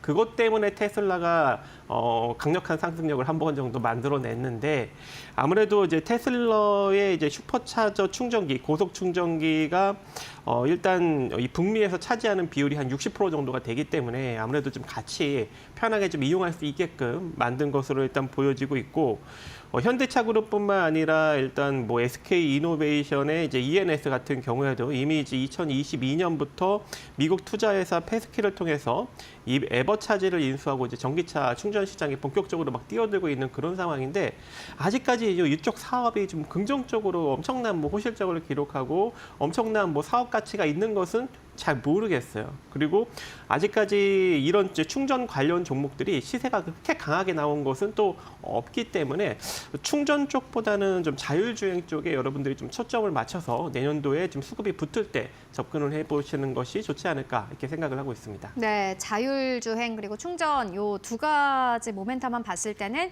시장에 더 파급력이 있는 것은 자율주행이다. 그렇기 때문에 자율주행 관련주를 지금부터 잘 봐야 된다. 라는 의견 함께 듣고 왔습니다. 참고해 보시면 좋을 것 같고요. 그렇다면 오늘 시장에서도 주목할 만한 이슈 어떤 것들 있을까요? 이어서 신민영 앵커가 전해드립니다. 네, 마켓 무버입니다. 연말을 맞아 글로벌 제약바이오 업계에서도 올 한 해 성과에 대한 성적표가 계속 나와주고 있습니다. 2025년에 그렇다면 가장 많은 매출을 올린 가장 잘 팔렸던 의약품은 무엇이었을까요? 올해 2024년 탑셀링 프로덕트를 살펴보면 1위는 13개의 암을 치료할 수 있다는 키트루다가 차지했습니다. 머크의 면역 항암제이죠. 2위에는 오젬픽이 올라왔는데 노보노디스크의 당뇨병 치료제입니다. 우리가 잘 알고 있는 비만 치료제 위고비와 동일한 성분으로 잘 알려져 있습니다. 이 밖에도 3, 4, 5위에는 듀피젠트와 엘리퀴스, 빅타비가 이름을 올렸고요. 참고로 지난 2023년에 2위까지 올라왔던 휴비라의 경우에는 2023년 6월에 특허가 만료된 이후 2024년 매출액이 38%까지 급감하게 되면서 10위권 밖으로 하락했다라는 점이 특징적이었습니다. 이제 내년도 2025년의 탑셀링 프로덕트를 예측해 보자면 그래도 2024년과 유사할 것으로 예상이 되고 있습니다. 키트루드가 1위 자리를 수성할 것으로 보이는데요. 다만 2028년 하반기에 특허가 만료된다라는 점은 감안해 볼 만한 사안입니다. 오젬픽도 2위 자리를 공고히 지킬 것으로 예상이 되고 있고요. 3위에 마운자로가 이름을 올릴 것으로 보입니다. 일라이릴리의 당뇨병 치료제입니다. 4위는 듀피젠트 자리할 것으로 예상이 되고 있는데요. 사노피의 면역 질환 아토피 피부염 치료제인데 부작용이 거의 없다시피 하다라고 알려져 있습니다. 5위에는 스카이리치 에브비의 자가 면역 질환 치료제 이름을 올릴 것으로 보입니다. 그렇다면 전반적으로 2025년 글로벌 제약바이오 업계 산업 전망은 어떨까요? 다음 장에서 만나보겠습니다. 내년에도 올해와 마찬가지로 소수의 제약사들 위주로 편중된 성장세를 보일 것이라는 전망이 나타나고 있습니다. 글로벌 빅파마들의 2025년과 2027년까지의 예상 매출 성장률을 봐도 일라이릴리와 노보노리스크만이 10%에서 30%에 가까운 높은 매출 성장세를 유지할 것으로 전망이 되고 있습니다. 블록버스터 의약품들의 특허 만료에 따른 매출 감소 추세가 이어질 것으로 보이기 때문이고요. 이러한 매출 감소 추세는 2028년에 정점에 도달할 것으로 예상이 되고 있습니다. 2026년부터 IRA 법안이 또 시행된다라는 것을 감안해 본다면 저성장 국면이 향후 3년간은 지속될 것이라는 전망이 나타나고 있고요. 글로벌 빅파마들의 신약 파이프라인들의 매출 기여도 역시 2028년부터나 서서히 증가할 것으로 보입니다. 그렇다면 이런 상황 속에서 국내 증시의 전략은 어떻게 세워보는 게 좋을까요? 제약바이오 업종에 대한 전략 다음 장에서 살펴보겠습니다. 일단 국내 바이오 제약 산업 같은 경우에는 글로벌 시장 진출이 가속화되고 있고 글로벌 산업의 밸류체인에서 위상이 강화될 것으로 예상됩니다. 이에 따라 중장기 투자 매력은 더 높아질 것이라는 전망이 나오고 있고요. 2024년간은 다른 차원으로 리레이팅이 진행될 것이다라는 이야기까지 힘을 받고 있습니다. 이에 따라 유진투자증권에서는 제약 바이오 업종에 대한 투자 의견 오버웨이트 비중 확대로 제시하고 있고요. 탑픽 종목들로 유한양행과 리가켄바이오 꼽고 있습니다. 각각 목표 주가는 22만 원과 16만 원으로 제시하고 있습니다. 제약바이오 업종에 대한 내년도 투자 계획 세우시고 있다면 참고해 보시기 바라겠습니다. 마켓무버 전해드렸습니다. 네, 이어서 오늘 시장에서 움직이고 있는 기업들 하나하나 살펴보도록 하겠습니다. 먼저 첫 번째 기업은요. 브랜드 엑스코퍼레이션입니다. 오늘 주가가 잘 가고 있습니다. 3% 가깝게 상승세, 장중한때는 6,700원대까지 올라가기도 했습니다. 중국과 엮이면서 오늘 관련주들이 또 잘 가고 있는 상황인데 이사님께서 가지고 오셨어요. 어떻게 보고 계십니까? 브랜드 엑스코퍼레이션 이제 다른 것으로 표현하면 그냥 잭스닉스라고 표현하면 이제 시청자분들이 더 이해하시기 편하실 것 같은데 한 2달 넘게 정말 지루한 하락세를 마감하고 이제 정배열로 이제 접어들었고 이제 상승 쪽으로 움직이려고 하는 기업인데요. 최근에 좀 약간 시장에서 이슈가 좀 하나가 있었죠. 브랜드 엑스코퍼레이션을 매각을 하려고 한다, 대주주가. 이제 실질적으로 이제 그 전 대표분이 한 30% 정도 갖고 계시고 현 대표가 한 16, 14% 정도 갖고 계신데 두 분이 부부였었는데 이혼을 했는데 이제 전 대표는 이제 남편분인데 그분이 30%의 지분을 팔려고 한다라고 이제 기사가 나왔었는데 회사에서는 강력하게 좀 부인을 했죠. 일단 뭐 그것 때문에 10월달, 12월달까지 한 2달 넘게 지루하게 떨어진 것 같지는 않고요. 뭐 시장도 좀 좋진 않았고 최근에 자리를 좀 잘 잡고 있는 상황입니다. 중국 관련주로 이제 가끔 움직이기도 합니다만은 잭스닉스가 실질적으로 이제 중국에 내년까지 한 100호점까지 내겠다라고 목표를 세우고 있는데 올해는 한 10개 정도로 마무리가 좀 될 것 같아요. 일단 그 10개도 사실 상징적이라고 보시면 될 것 같은데 지금 중국의 소비 패턴이 지금 양극화가 돼 있는 상황이에요. 어떤 상황이냐면 정말 비싸고 유명한 브랜드들은 오히려 실적이 좋아지고 있는데 그거를 따라가는 브랜드들 우리가 보통 소비자 입장에서 그걸 듀프 소비라고 표현을 하는데 좀 저가, 흉내내는 제품들은 거의 안 팔리고 비싼 제품들을 많이 팔리거든요. 유명한. 일단 브랜드 엑스코가 많이 팔기보다는 브랜드의 가치를 지금 높이려고 중국에서 많은 노력을 좀 하고 있는 상황인 것 같아요. 실적만 살펴보면은 4분기 실적 예상 실적이긴 합니다만은 전년 대비해서 한 23% 매출 기준, 그다음에 영업이익은 전년 대비해서 한 46%. 일단 성장하고 있다, 뭐 이렇게 크게 막 성장을 한다라기보다는 시장에서 점점 이제 인지도를 높여서 매출과 영업이익이 점진적으로 좋아지는 그런 느낌으로 이제 가져가시면 될 것 같습니다. 최근에 시장이 좀 약간 불안한데 이 정도 흐름만 보여줘도 시장이 안정 찾아갔을 때 상승 쪽으로 가닥을 잡을 것이라고 생각을 하고 있습니다.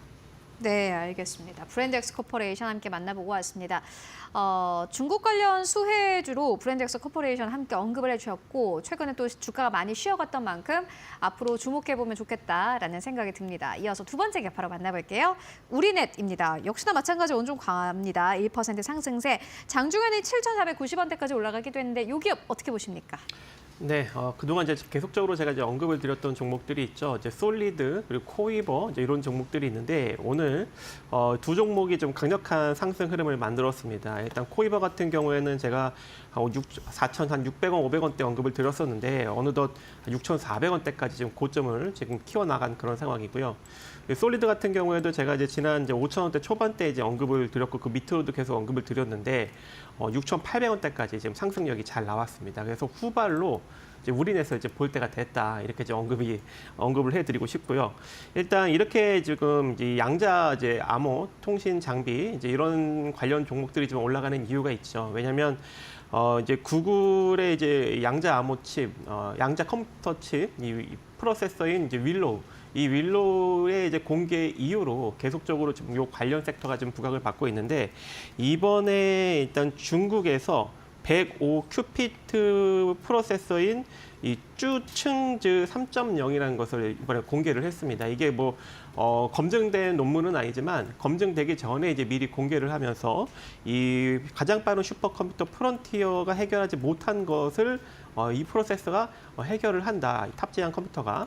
그래서 아무래도 이제 요 관련 이제 보안 관련 종목들이 다시 한번 또 부각을 받을 수 있는 그런 지금 이슈가 지금 계속적으로 나오고 있는 상황이고 최근에 이 양자 컴퓨터의 어떤 상용화 가능성이 점차적으로 이제 커지자 비트코인도 조금 이제 내려가는 그런 추이를 또 보였었죠. 왜냐하면 이제 블록체인이 이제 해킹이 당할 수 있는 그런 가능성이 있기 때문에 그래서 이제 통신 쪽으로도 이제 보안이 조금 더 이제 강화될 수 있는 그런 이제 여력이 존재할 것 같습니다. 그래서 이미 이제 양자 통신 암호화 장비를 이제 개발을 해서 이 보안 가능 확인서를 발급받아서 이 독보적인 기술력을 이미 이제 확보를 한 이제 우리넷이 이제 부각을 받을 수 있는 여력이 존재할 것 같고 또 이제 이 양자 통신 암호화 장비와 연동해서 양자 키 분배 장치까지 이미 다 개발을 해놓은 상황입니다. 하지만 이제 주가는 그렇게 아직까지 좀 움직이지 못하고 있는 형국이고 그리고 특히 이제 통신 장비 쪽이 상당히 조금 좀 적자 기조가 나는 기업들이 상당히 많은데 이제 이 기업 같은 경우에는 그나마 뭐 분기 적자는 좀 나겠지만 이제 흑자 기조를 지금 연흑자 기조를 계속적으로 좀 유지를 해주고 있는 또 그런 측면도 있어요. 그래서 유일하게 조금 흑자 기조를 지니고 있는 몇 안 되는 그런 통신 장비 회사다라고 보시면 될 것 같습니다. 그래서 지금 뭐 7,270원 정도에서 움직이고 있는데 이 가격 밑으로 한 7,000원 정도, 7,030원 정도 자리까지 좀 분할로 한번 접근을 해 놓으시면 한 1월 정도, 한 다음 달 정도에 다시 한번 시세가 좀 분출이 되면서 1차적으로 한 8,400원, 2차적으로는 한 9,400~500원 정도 자리까지도 충분히 한번 바라볼 수 있지 않을까 생각을 해봅니다. 요 기업이 또 특징적인 게 보니까는 최근에 주가 약간 좀 하락세 나왔을 때 그때도 외국인들 계속 샀습니다. 최근에 5거래일 동안 외국인 투자자들이 우리넷을 매수하고 있는 상황이고요. 앞으로 주가를 함께 확인해 보시면 좋을 것 같습니다. 양자 컴퓨터 관련주는 계속해서 움직이고 있으니까요. 이어서 다음 기업 만나보도록 하겠습니다. STX 엔진 만나보도록 하겠습니다. 오늘 1% 넘게 상승세, 장중에는 2만 원대를 뚫어내기도 했는데 이사님께서 가지고 오셨습니다. 네. 어떻게 보십니까? 이제 상장되어 있는 엔진 회사, 뭐 한화, 그다음에 현대, ST 엔진 3개 중에 이제 가장 시가총액이 낮은 기업인데요. 네. 일단 시장에서 동종 업계 기업들, 라이벌 기업들보다 좀 약간 싸게 거래가 된다는 것은 뭐 나름대로 합리적인 이유는 있겠죠. 근데 제가 봤을 때는 ST 엔진만 너무 지금 모멘텀보다 소외가 되고 있지 않나라고 해서 ST 엔진을 좀 말씀을 좀 드리고 싶은데요. 기존에 이제 다른 엔진 업체들 보면은 이제 뭐 거의 조선업과 관련이 깊긴 합니다만 XT 엔진은 다들 아시겠지만 방산 쪽과 굉장히 관련이 깊은 기업이에요. 일단 성방용 엔진뿐만이 아니라 우리가 아는 그 K9 자주포의 엔진을 이 XT 엔진이 만들거든요. K2 전차 같은 경우는 이제 엑스트 엔진이 과거에 담당을 했다가 이제 두산 현대 인프라코어한테 자리를 좀 내주긴 했습니다만은 여전히 이 현대 같은 경우는 엔진 기업이 두 개가 있거든요. 현대 엔진도 있고 현대 마린 엔진도 있는데 엑스트 엔진이 기술력적으로 굉장히 좀 뛰어나다 보니까 현대 중공업의 엑스트 엔진을 쓰는 경우도 있을 정도로 기술력은 시장에서 인정을 좀 받고 있는 상황인 것 같습니다. 정리를 하면 지금 엔진 기업들 상장돼 있는 엔진 3사 기업 중에 가장 좀 못 갔고 오늘 나머지 두 기업은 주가 굉장히 좀 좋죠. 일단 눈높이를 좀 약간 맞출 가능성이 높다라고 보고 조선업과 방산 두 개의 모멘텀을 갖고 있으니까 일단 가고 있는 기업들이 더 간다라고 하면은 엑스트 엔진도 어느 정도 주가를 좀 맞춰줄 것이라고 생각을 하고 있습니다. 네, STX 엔진, 조선 쪽과 방산 쪽을 모두 다 임하고 있는 그러한 기업입니다. 앞으로 잘 체크해 보시면 좋을 것 같고요. 이어서 마지막 기업 만나보도록 하겠습니다. 참 좋은 여행입니다. 오늘은 사실 시장의 결국에는 마지막 주인공은 중국이지 않을까 하는 생각도 드는데 참 좋은 여행 4% 가깝게 상승세 5,650원대에서 거래가 되고 있습니다. 박성식 파트너님께서 이 기업 어떻게 보고 계세요? 이슈가 하나 나왔습니다. 한 12시 정도에 네. 그 정부가 방한 관광객 확대를 위해서 이 중국인 단체 관광객의 한시적인 무비자 입국을 검토하겠다라는 지금 이슈를 내보냈고요. 그래서 한중 전담 여행사를 통해서 모객한 이 단체 관광객에 대해서는 일정 범위 내에서 무비자 제도를 이제 시범 시행한다라는 시범 시행 검토를 한다라는 지금 언급을 한 상황이고 또 중국뿐만 아니라 이 베트남, 필리핀, 인도네시아, 캄보디아, 인도 이런 이제 다른 이제 동남아시아 국가들한테도 이 비자 발급 수수료 면제 기간을 내년 12월까지 연장을 하겠다라고 이제 언급을 했습니다. 그래서 오늘 여행 관련 종목들이 이제 오후장에 살짝 떴는데 그 중에 가장 변동성이 강하게 나온 게 참 좋은 여행이거든요. 근데 이제 시장이 이제 오후장 들어서 더 조금 이제 주춤한 모습을 보이자 이제 단기 이제 차익 실현이 나오면서 그대로 조금 밀리는 상황인데 여기서 조금 더 밀리면은 한 5,450원 정도, 5,450원 정도 선에서 5,250원 정도 선까지 조금 분할로 접근을 해 놓으신다면 다시 재차 만약에 진짜 이제 면제를 검토 중이긴 하지만 이게 이제 실행이 된다면 그때 다시 한번 또 움직일 수 있지 않겠습니까? 그래서 5,540원에서 5,250원 정도 자리까지 한번 접근을 해보시고 재차 상승이 나온다면 6,200원 정도 자리까지 단기적으로 바라보시면 좋을 것 같습니다. 네, 오늘 뭐 중국 관련 이슈가 있는데 이 기업 같은 경우에는 5,400원대에서 5,500원대까지 매수 기회를 잡아본다면 수익을 낼 수 있을 것이다. 라는 전략까지 듣고 왔습니다. 네, 지금까지 박근호 이사 그리고 박정식 파트너와 함께 이야기 나눠봤습니다. 말씀 고맙습니다.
네, 마감 전략 세워보고 가도록 하겠습니다. SK증권 이천지점으로 가보도록 하겠습니다. 서영훈 차장 연결되어 있습니다. 안녕하십니까?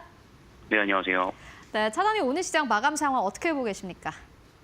네, 오늘 우리나라 시장 약보합권에서 좀 마무리되는 모습이었는데요. 특히나 원달러 환율이 1,465원을 좀 뚫으면서 상당히 좀 우려감스러운 흐름들이 좀 이어지고 있는 상황입니다. 아무래도 원달러 환율이 지속적으로 상승을 하게 된다라면 외국인들의 수급이 되돌아오기가 좀 쉽지 않은 흐름들로 이어질 수 있다라는 점이 좀 우려감스럽다라고 말씀드릴 수 있겠고요. 다만 지금 현재 외국인 수급들이 그렇다고 해서 크게 바로 빠져나가는 흐름들은 아닙니다. 있습니다. 특히나 연말 장세답게 좀 수급이 좀 메마른 상태이고 거래 자체도 상당히 좀 제한적인 모습들이 이어지고 있는 상황이다라고 볼 수 있겠습니다만 연초에 들어서서 좀 환율이 안정을 취하는지에 대한 여부들을 지속적으로 좀 체크를 해나가볼 필요가 있다라고 말씀을 좀 드릴 수 있겠고요. 오늘은 이제 배당을 받기 위한 마지막 거래일입니다. 내일부터 배당락이 들어가면서 배당을 받기 위한 수급들이 좀 중심으로 좀 들어왔고 그와 관련된 종목들의 매수세가 유입이 됐다라고 볼 수 있겠고요. 그 외의 시장의 움직임들은 뭐 큰 흐름들과 뭐 좀 좋은 흐름들이 좀 보이지는 못했다라고 말씀을 좀 드릴 수가 있겠습니다. 네, 수급이 좀 메마른 상태입니다. 거래 대금도 크게 쪼그라들었는데요. 이러한 시장 상황 속에서 내년까지 본다면은 지금 볼만한 기업 있을까요? 네, 우선 지금 지속적으로 말씀드리는 업종이라고 한다면 조선 섹터를 계속해서 좀 보고 있는 상황이고요. 오늘 종목은 HD 한국조선해양을 좀 보고 있습니다. 최근 트럼프 정부 이전에도 지금 현재 미국에서도 조선업보 강화가 이어지면서 한국 조선주에 대한 기대감이 높아져 있는 상황이었는데 인도에서도 모디 정부에서 상선 천척이 좀 필요하다라는 요청이 좀 들어온 상태입니다. 이로써 지속적으로 조선 신규 수주가 좀 발생을 하고 있다라는 점에서 조선업종이 지속적으로 좀 강세를 띠고 있고 좀 여전히 고공행진하고 있는 상황이라고 볼 수 있을 텐데요. HD 한국조선해양 마찬가지 흐름들입니다. 이러한 점들이 좀 지금은 좀 상승 추세를 띠고 있는 종목들이 추가 상승 가능성을 열어놓고 살펴보시는 게 중요할 것으로 판단이 되고 있고요. 25년도 앞으로 해외 파트너 쪽에 대한 매출도 속도 증가할 것이다라는 점을 감안해 본다라면 한 번의 매수는 어렵겠습니다만 여전히 좀 관심 종목에 넣어놓고 좀 분할 매수 관점으로 대응은 가능한 구간이 아닐까라고 생각을 하고 있습니다. 네, 조선 쪽은 여전히 관심이 필요해 보입니다. 그 가운데서도 HD 한국조선해양에 대한 투자 의견 듣고 왔습니다. 말씀 고맙습니다. 네, 감사합니다. 네, 우리 증시 마감 동시효과 구간에 들어와 있습니다. 목요일 마감 기다리면서 오늘도 이분과 함께 마감의 기술 이어가 보도록 하겠습니다. 이데일리온 곽유정 파트너 모셨습니다. 안녕하세요. 네, 안녕하세요. 네, 오늘 우리 시장 출발은 괜찮았는데 오후장 들어서 코스닥 쪽에 낙폭이 조금 많이 커졌네요. 시장 어떠셨을까요? 미증시가 지금 3거래일 정도 연속으로 상승세가 이어나오고 있거든요. 그러니까요. 그동안 이제 나스닥 종합지수도 마찬가지고 S&P 500도 빠르게 회복세가 나왔어요. 그래서 오늘은 그래도 국내 증시가 전거래를 좀 쉬어서 좀 아쉬웠다. 아쉬운 만큼 오늘 장에서는 그 미증시 산타랠리에 대한 낙수 효과를 좀 기대해 볼 수 있지 않을까라고서 생각을 했었는데 네. 장 초반에 이제 강보합권 출발은 좋았으나 정강 후 약으로 지금 약보합권대로 머무르는 그런 장세였습니다. 그래서 오늘은 이제 전반적으로 오후장 기점으로 해서 종목들이 좀 꾹꾹 눌리는 그런 모습이었고요. 그러다 보니까 오늘 상승세가 나왔었던 종목들 역시도 거진 다 이제 개별 이슈로 움직이는 그런 종목들이 상한가를 기록을 했었던 것으로 보여져요. 제가 얼마 전에도 우리 시청자분들께 이번 주 장세 자체가 수급 빈집 장세가 좀 우려가 된다. 그렇기 때문에 개별 이슈로 올라가는 종목들만 있을 것이다라고 말씀드렸는데 이런 이제 예상이 맞아떨어지면 저는 솔직히 좋지는 않거든요. 그쵸. 부정적인 부분에 대한 예측인 거잖아요. 근데 그럼에도 불구하고 오늘 전반적으로 수급 현황을 봤을 때 코스피 같은 경우에도 지금 이거래일 정도 연속으로 외국인이 뭐 많이 빠져나갔다 이건 아닙니다. 그냥 오늘 외국인이 국내 증시에 거의 없었다. 네. 없었다고 보시는 게 좋을 것 같고요. 그나마 이제 연기금 쪽에서는 이번 주 월요일까지는 어느 정도 좀 순매수세가 들어와주면서 증시 지금 계속 하단 좀 제한적으로 버텨주는 그런 모습이었는데 연기금마저도 오늘 그러니까 기관마저도 오늘 시장 수급에 가세하지 못함으로써 사실상 개인 외국인 오늘 다 이제 매도였고 금융투자 쪽도 사실 프로그램 매수세만 좀 돌아갈 뿐이었지 메이저 수급인 투신이나 은행, 연기금, 사모펀드 모두 다 수급 자체가 부진하고 일부 이탈하는 그런 움직임이 나와줬다라고 볼 수 있을 것 같습니다. 그러다 보니까 코스닥도 수급이 그렇게 돌지 못하는 그런 장이었고요. 그러다 보니까 투심 자체가 여전히 좀 위축이 되어 있는 측면이 있습니다. 이제 증시 거래일이 약 2거래일 정도밖에 남지 않은 상황이기 때문에 미증시 같은 경우는 지금 산타랠리로 움직임이 나오고 있지만 국내 증시는 사실 산타랠리에 대한 기대감이 늘 항상 제한적이었거든요. 항상 1월 효과 내지는 연초 랠리 이런 부분을 이제 보면서 달려갔었기 때문에 오늘 같은 경우에도 뭐 이제 배당락, 배당 기준일 이런 또 이제 배당에 관련된 이제 결산 법인들에 대한 이슈가 있으면 역시 이제 수급도 그렇게 크게 붙지 못하는 그런 부분들이 있어요. 그러다 보니까 전반적으로 좀 조용한 그런 이제 흐름이었다라고 볼 수 있을 것 같고요. 오늘 이제 개별 이제 섹터 단에서 봤을 때는 섹터 쪽은 엔터 내지는 이제 로봇 관련 섹터라든지 내지는 지금 게임 종목들 같은 경우도 넵튠 중심으로 해서 그 중국의 파노허가 발급 이슈가 있었거든요. 그래서 일부 이제 종목들 움직임이 나왔으나 전반적으로 사실 부진했다고 보는 게 맞을 것 같고요. 장 초반에는 이제 정치 테마 종목들이 좀 들썩이는 그런 이제 모습들이 나와주긴 했는데 시간 관계상 이 부분은 제가 뒷부분에서 조금 더 이어서 브리핑 도와드리도록 하겠습니다. 네, 오늘 코스피와 코스닥은 좀 산타 랠리의 기대감이 있었으나 역시나 하락 마감을 기다리고 있습니다. 코스피는 약 보합권에서 마감 준비하고 있는 상황인데요.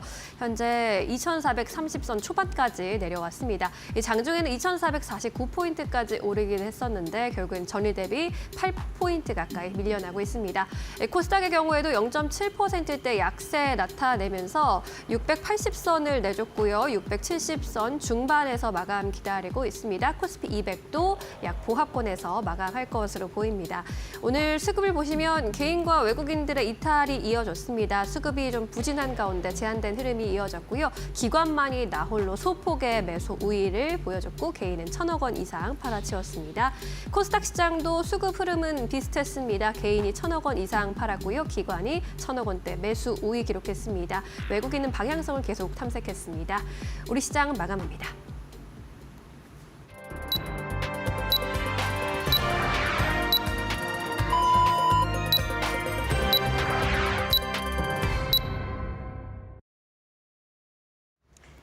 네, 12월 26일 목요일장 모두 다 마무리가 됐습니다. 여러분들 오늘도 고생 많으셨습니다. 어제 휴장 후에 다시 열린 시장인데 오늘 시장도 쉽지는 않았습니다. 지수만 봤을 때는 크게 내렸나 싶지만은 종목들 하나하나 살펴보면은 참 어려운 시장이었습니다. 쉽지 않은 시장이었는데요. 이번 주 월요일부터 목요일까지 시장은 계속해서 지지부진한 흐름을 이어오고 있습니다. 시원한 상승 없이 연이어서 달러에 대한 원화의 환율, 외환 시장의 영향을 크게 받는 시장 계속해서 연출되고 있는 상황인데요. 오늘 장중한 때는 원달러 환율이 1,465원대까지 올라가면서 전체적인 투자 심리를 좀 꺾었습니다. 뉴욕 증시 잘 가고 있고 달러에 대한 매수세 강해지면서 오히려 한국 증시가 함께 하락하는 그러한 장세 계속해서 연출되고 있는 상황입니다. 그렇다면 오늘 시장 마감 지수 상황은 어떨까요? 바로 만나보도록 하겠습니다. 네, 오늘 코스피 코스닥 양시장 하락하면서 거래 마감했는데 보시다시피 코스피는 약보합권 0.4% 넘게 하락하면서 2,429선에서 거래 마감을 했습니다. 결국에는 2,430선을 하회하면서 전 거래일보다 10포인트 넘게 빠졌습니다. 코스닥은 0.66% 하락했습니다. 오늘 전 거래일 대비해서 4포인트 이상 빠지면서 675선에서 거래를 마감을 했고요. 지금 하단으로도 나가고 있습니다만은 원달러 환율은 다시 한번 변동성을 보여줬습니다. 오늘 마감 기준이요. 1,464원대에서 종가를 형성을 했습니다. 전 거래일 대비해서 8원 이상 올랐는데 계속해서 우상향 기조를 이어가고 있는 원화입니다. 원화 약세 지속되고 있는 상황이고 현재 증권가에서는 1,400원대는 이제 뉴노멀이고 1,500원대까지 단기 고점을 높일 것이다 라는 전망들을 내놓고 있습니다. 이전까지만 하더라도 사실 2주 전까지만 하더라도 달러에 대한 원화의 환율 단기 고점이 1,450원대다라는 전망이 나왔는데 계속해서 연이어서 조금씩 상향 조정되고 있는 상황입니다. 이렇기 때문에 앞으로 원달러 환율에 따른 외국인들의 수급도 함께 살펴보시는 게 중요한 과제가 될 것 같습니다. 그렇다면 오늘 시장 시가총액 1위권부터 5위권까지는 어땠을까요? 함께 만나보시죠. 네, 1위권부터 5위권까지 SK하이닉스가 그나마 1% 가깝게 상승세. 오늘 시장은 17만 원대에서 종가를 형성을 했습니다. 계속해서 SK하이닉스 최근 들어서 16만 원대에서 17만 원대 안에서 박스권을 형성하고 있습니다.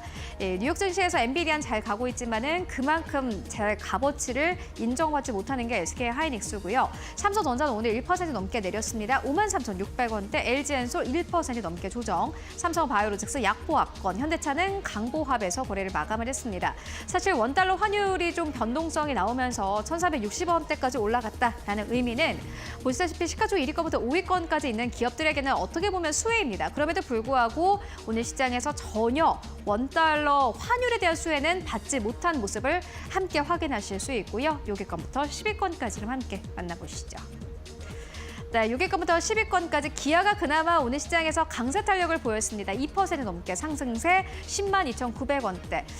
기아 같은 경우에는 이 반발 매수세가 최근 들어서 강력하게 들어오고 있는 모습을 보여주고 있습니다. 삼성전자 우선주 오늘 0.6% 하락세, 셀트리온 1% 넘게 하락세, KB금융 1% 넘게 조정, 네이버도 오늘 1% 넘게 조정받으면서 오늘 네이버는 20만 원대가 깨졌네요. 20만 원대 아래인 19만 9천 원대에서 종가를 형성을 했습니다. 원래 네이버와 카카오는 연말이 되면은 상승하는 경향을 보여주고는 있습니다만 네이버가 최근 들어서는 상승 탄력을 크게 가지고 하지 못하고 있습니다. 이 거래일 전에는 4% 넘게 조정받기도 했는데요. 그렇다면 오늘 코스닥 1위권부터 5위권까지는 어땠을까요? 함께 만나보시죠.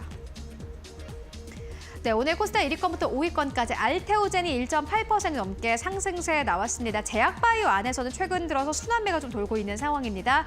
리가켄바이오도 5% 넘게 상승세 10만 8,500원대까지 올라왔습니다. 시가총액 5위권까지 다시 한번 올라온 상황이고요. 에코프로비엠 4% 넘게 조정, 에코프로 4% 넘게 조정, HLB 1% 넘게 조정받으면서 거래 마감했습니다. 6위권부터 10위권까지는 함께 만나보시죠. 네, 6위권부터 10위권까지 삼천당제 9% 넘게 상승 탄력 보였습니다. 이번 주 들어서 상한가 한번 안착했던 삼천당제 오늘 다시 한번 9% 넘게 급등세 나타냈고요. 다만 시가총액 6위권에 현재 자리하고 있는 모습 함께 확인하실 수 있습니다. 신성 델타테크도 오늘 강했습니다. 테마 쪽이 좀 강력한 상승 흐름을 보여주고 있는 가운데 오늘 양자 컴퓨터 쪽이 강력하게 움직였는데 신성 델타테크 19% 넘게 상승하면서 12만 1,700원대까지 올라가면서 종가를 형성했고요. 외의 기업들은 대체적으로 좀 부진했습니다. 휴젤 0.8% 넘게 하락세, 클래시스 3.5% 넘게 하락세, 리노공업은 오늘 2.5% 넘게 하락하면서 시가총액 10위권까지 떨어졌습니다. 19만 4,900원대에서 리노공업 종가 형성했습니다. 네, 지금까지 코스피 코스닥 마감 상황 함께 살펴보고 왔습니다.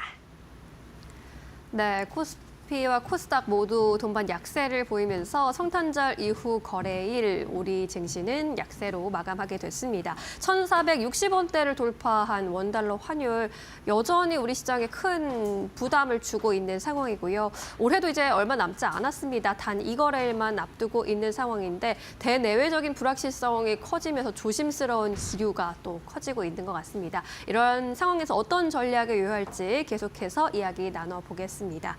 파트너님, 이제 1월이 다가오면 좀 분위기 반전을 기대해 볼 수는 있을까요? 일단 1월에는 가장 좀 큰 행사가 두 가지 정도 있다고 볼 수 있을 것 같은데요. 대표적으로 이제 CES와 JP 헬스케어 컨퍼런스라고 볼 수 있을 것 같습니다. 그래서 오늘 이제 올라갔었던 종목들 대체로 살펴봤을 때 양자 컴퓨터 관련주, 로봇, AI 소프트웨어 관련 종목들이 오늘 이제 일부 종목들 단에서 강세 움직임이 나왔거든요. 그래서 그런 부분들이 일단은 CES 관련 이슈로 또 엮인 부분들도 분명히 있어서 그런 상승세가 나오지 않았나라고 보여지고요. 네. 참고로 이제 2025 CES 같은 경우는 1월 7일부터 10일까지 진행한다고 보시면 되겠습니다. 그러니까 적어도 다음 주까지는 이런 관련 이슈가 증시에 좀 들어와주게 될 가능성이 높아서 계속해서 약간 좀 테마성 움직임이 나타나지 않을까라고 이제 보여지고 있고요. 일단 앞서 말씀드렸다시피 1월 효과에 대한 기대감을 우리 시청자분들도 좀 기대를 해보시면서 투자 심리가 전반적으로 좀 이제 회복이 나오는지 투심 자체가 이제 위축됐었던 부분들이 좀 어느 정도 완화가 될 수 있는지 이런 부분들을 좀 기대를 해보셨으면 좋겠습니다. 그리고 정치 테마 섹터 같은 경우에 제가 이번 주 같은 경우에 윤 대통령의 그 탄핵 그 변론 기일이 있기 때문에 관련 종목들 이제 움직임이 나타날 수 있다라고 말씀드렸었는데 이들 이제 종목들 같은 경우에도 종목들이 뭐 동시다발적으로 움직임이 나왔었던 게 아니라 오늘 이제 오전까지만 하더라도 뭐 인맥 관련 이제 섹터 내에서도 드문드문 이제 종목들이 튀었다가 떨어지는 그런 모습들이 나와줬거든요. 특히 오늘 이제 오후장 기점으로 해서는 이제 한덕수 국무총리가 지금 이제 헌법재판소 임명 관련해서 지금 야당 쪽에서 빨리 이제 헌법재판관을 임명하지 않으면 한덕수 이제 국무총리를 탄핵 탄핵하겠다라고서 이야기가 지금 나온 그런 상황이기 때문에 네. 한덕수 국무총리가 여야 합의안이 나오게 되면은 바로 즉각적으로 헌법재판관을 임명하겠다라고서 이야기를 한 상황이긴 합니다. 그런데 지금 오늘 국회 본회의에서 여당 쪽에서 이제 그 참여를 안 하려고 했거든요. 그래서 이게 합의안이 잘 이루어질지는 아직까지는 불확실성이 지켜봐야겠네요. 있는 그런 상황이다라고 보여지고요. 네. 그리고 이제 헌법재판소 쪽에서는 일단 내일 일정 변함 없이 일단 진행은 할 것이다. 첫 재판이죠. 시작할 것이다라고서 이야기를 한 만큼 변동성이 이제 오후장 들어서 좀 강하게 나왔었던 부분들이 있고 거기에다가 오늘 오후장 기점으로 해서 증시 자체도 좀 눌리는 모습이었잖아요. 그런 부분들 자체가 여전히 정치적인 불확실성 자체가 국내 증시에 좀 크게 작용되는 부분이 있더라라고서 저는 그렇게 해석을 하고 싶더라고요. 그래서 환율 같은 경우에도 얼마 전까지 1,440원에서 50원 왔다 갔다 하면서 그럼에도 불구하고 좀 제한적이지 않을까라는 그런 측면들이 있었는데 지금 이제 통화시장 쪽에서는 환율이 자칫하면 이제 1,500원 선까지 치솟을 수 있을 것이다라는 그런 네. 부정적인 의견들도 굉장히 좀 많은 상황이거든요. 그래서 정치적인 불확실성이 좀 거쳐져야 그리고 트럼프 2.0 정권에 있어서도 취임식이 이제 끝나야 어느 정도 그리고 이제 글로벌 불확실성이라든지 우리 국내 증시에 닥쳐 있었던 탄핵 정국도 좀 해소가 되면 환율도 차츰차츰 좀 안정세로 돌아서지 않을까. 그때까지는 환율이 계속해서 좀 불안하게 흘러가게 될 여지는 좀 남아있는 그런 상황이다라고 볼 수 있을 것 같습니다. 그래서 미증시도 최근에 3거래일 반등 나왔고 또 코인 시장 역시도 근래 조정 줬다가 또 반등 세게 나와주고 있거든요. 그러니까 이 자산 시장이 미국 증시랑 지금 코인 쪽으로 계속해서 좀 몰려가고 있는 그런 상황 속에서 국내 증시 자체가 지금 현재 이런 이제 정치적인 불확실성으로 인해서 더 치고 가지 못하는 안 그래도 소외됐는데 더 소외 현상을 가중시키는 그런 이제 부분들이 있어서 연말까지는 이런 이제 분위기가 조금 이제 암울하게 가지 않을까라고 보여지긴 해요. 그렇지만 말씀드렸다시피 이제 탄핵 그 관련 재판이 일단 이번 주에 있는 만큼 네. 이런 이제 불확실성이 이제 다음 주 이제 1월 넘어가는 거잖아요. 그런 부분들이 차츰차츰 해소가 될 그런 여지는 분명히 있다라고 말씀을 드리고 싶어서 우리 시청자분들께도 일단은 시장 추세 자체가 아직까지 뭐 하방으로 크게 망가지거나 하지 않고 지금 제자리 걸음하면서 오르내리락하고 있는 중이긴 하거든요. 계속해서 방향성 체크해 나가시면서 시장 전략 세워 나가셨으면 좋겠습니다. 네, 일단 1월에는 CES 2025에 대한 기대감이 큰 상황이고 우리나라에서 이제 지금 고질적인 문제가 되고 있는 이 정치 리스크가 좀 해소될 여지를 바라보면서 1월 효과 기대해 볼 수 있는 그런 전략을 미리미리 세워보는 게 지금으로서는 최선의 전략일 것 같습니다. 네, 그렇다면 이제 시초가 공략주를 좀 여쭤보고 싶은데 요즘에 이제 시장에서 조선주에 대한 이야기가 반복해서 나오고 있잖아요. 트럼프 수혜주 중에 대표적인 것이기도 하고 호재도 여러 가지 막 나오고 있는 상황인데 이 시점에서 좀 조선주에 집중해야 할 이유가 특별히 있을까요? 조선 섹터 같은 경우에는 일단 사이클 자체가 또 워낙 좀 크게 들어와준 그런 상황이기도 하고요. 거기에다가 지금 트럼프 2.0 정권에서 선박법이 이제 발의가 돼서 통과가 될 수 있을 것이다라는 기대감이 근래 들어서 좀 강하게 증시에 들어와주고 있는 상황인 것 같아요. 네. 그래서 오늘 같은 경우에도 시가총액 상위 이제 종목들 보면은 HD 현대중공업이 8% 가까이 상승세가 나와주기도 했었거든요. 대표적인 또 조선주잖아요. 그 외에 뭐 한국조선해양이라든지 이런 종목들도 오늘 전반적으로 좀 분위기가 좋게 나왔는데 제가 지난번에 이슈레이더 시간에 선박법 관련해서 브리핑을 잠깐 도와드린 적이 있었습니다. 근데 네. 그때는 시간 관계상 제가 좀 많이 브리핑을 못 해드렸고 사실 요약하자면 미국에서 이제 선박법을 지금 발의를 하려고 하는 이유가 지금 트럼프 2.0 정권에서 가장 지금 견제하고 있는 우려 대상국 자체가 중국이잖아요. 그쵸. 그렇기 때문에 계속해서 이제 리쇼어링 하겠다. 중국에 대해서는 그러니까 뭐 이번 생물보안법도 마찬가지지만 좀 배제를 시키고 자국으로 이제 끌어들여서 계속해서 인프라를 조성하겠다라는 이제 의도거든요. CDMO 쪽도 마찬가지지만 미국의 이제 조선업 마찬가지로 중국에서는 2001년도 그러니까 WTO 가입 이후에 전 세계적으로 조선업과 해운업에 있어서 점유율이 좀 크게 높아져 가고 있었던 그런 상황입니다. 근데 미국 같은 경우에는 반면에 2차 대전 말기 1만 척에 달했었던 미국 선적 국제 무역 상선이 현재 얼마까지 감소가 됐냐면요.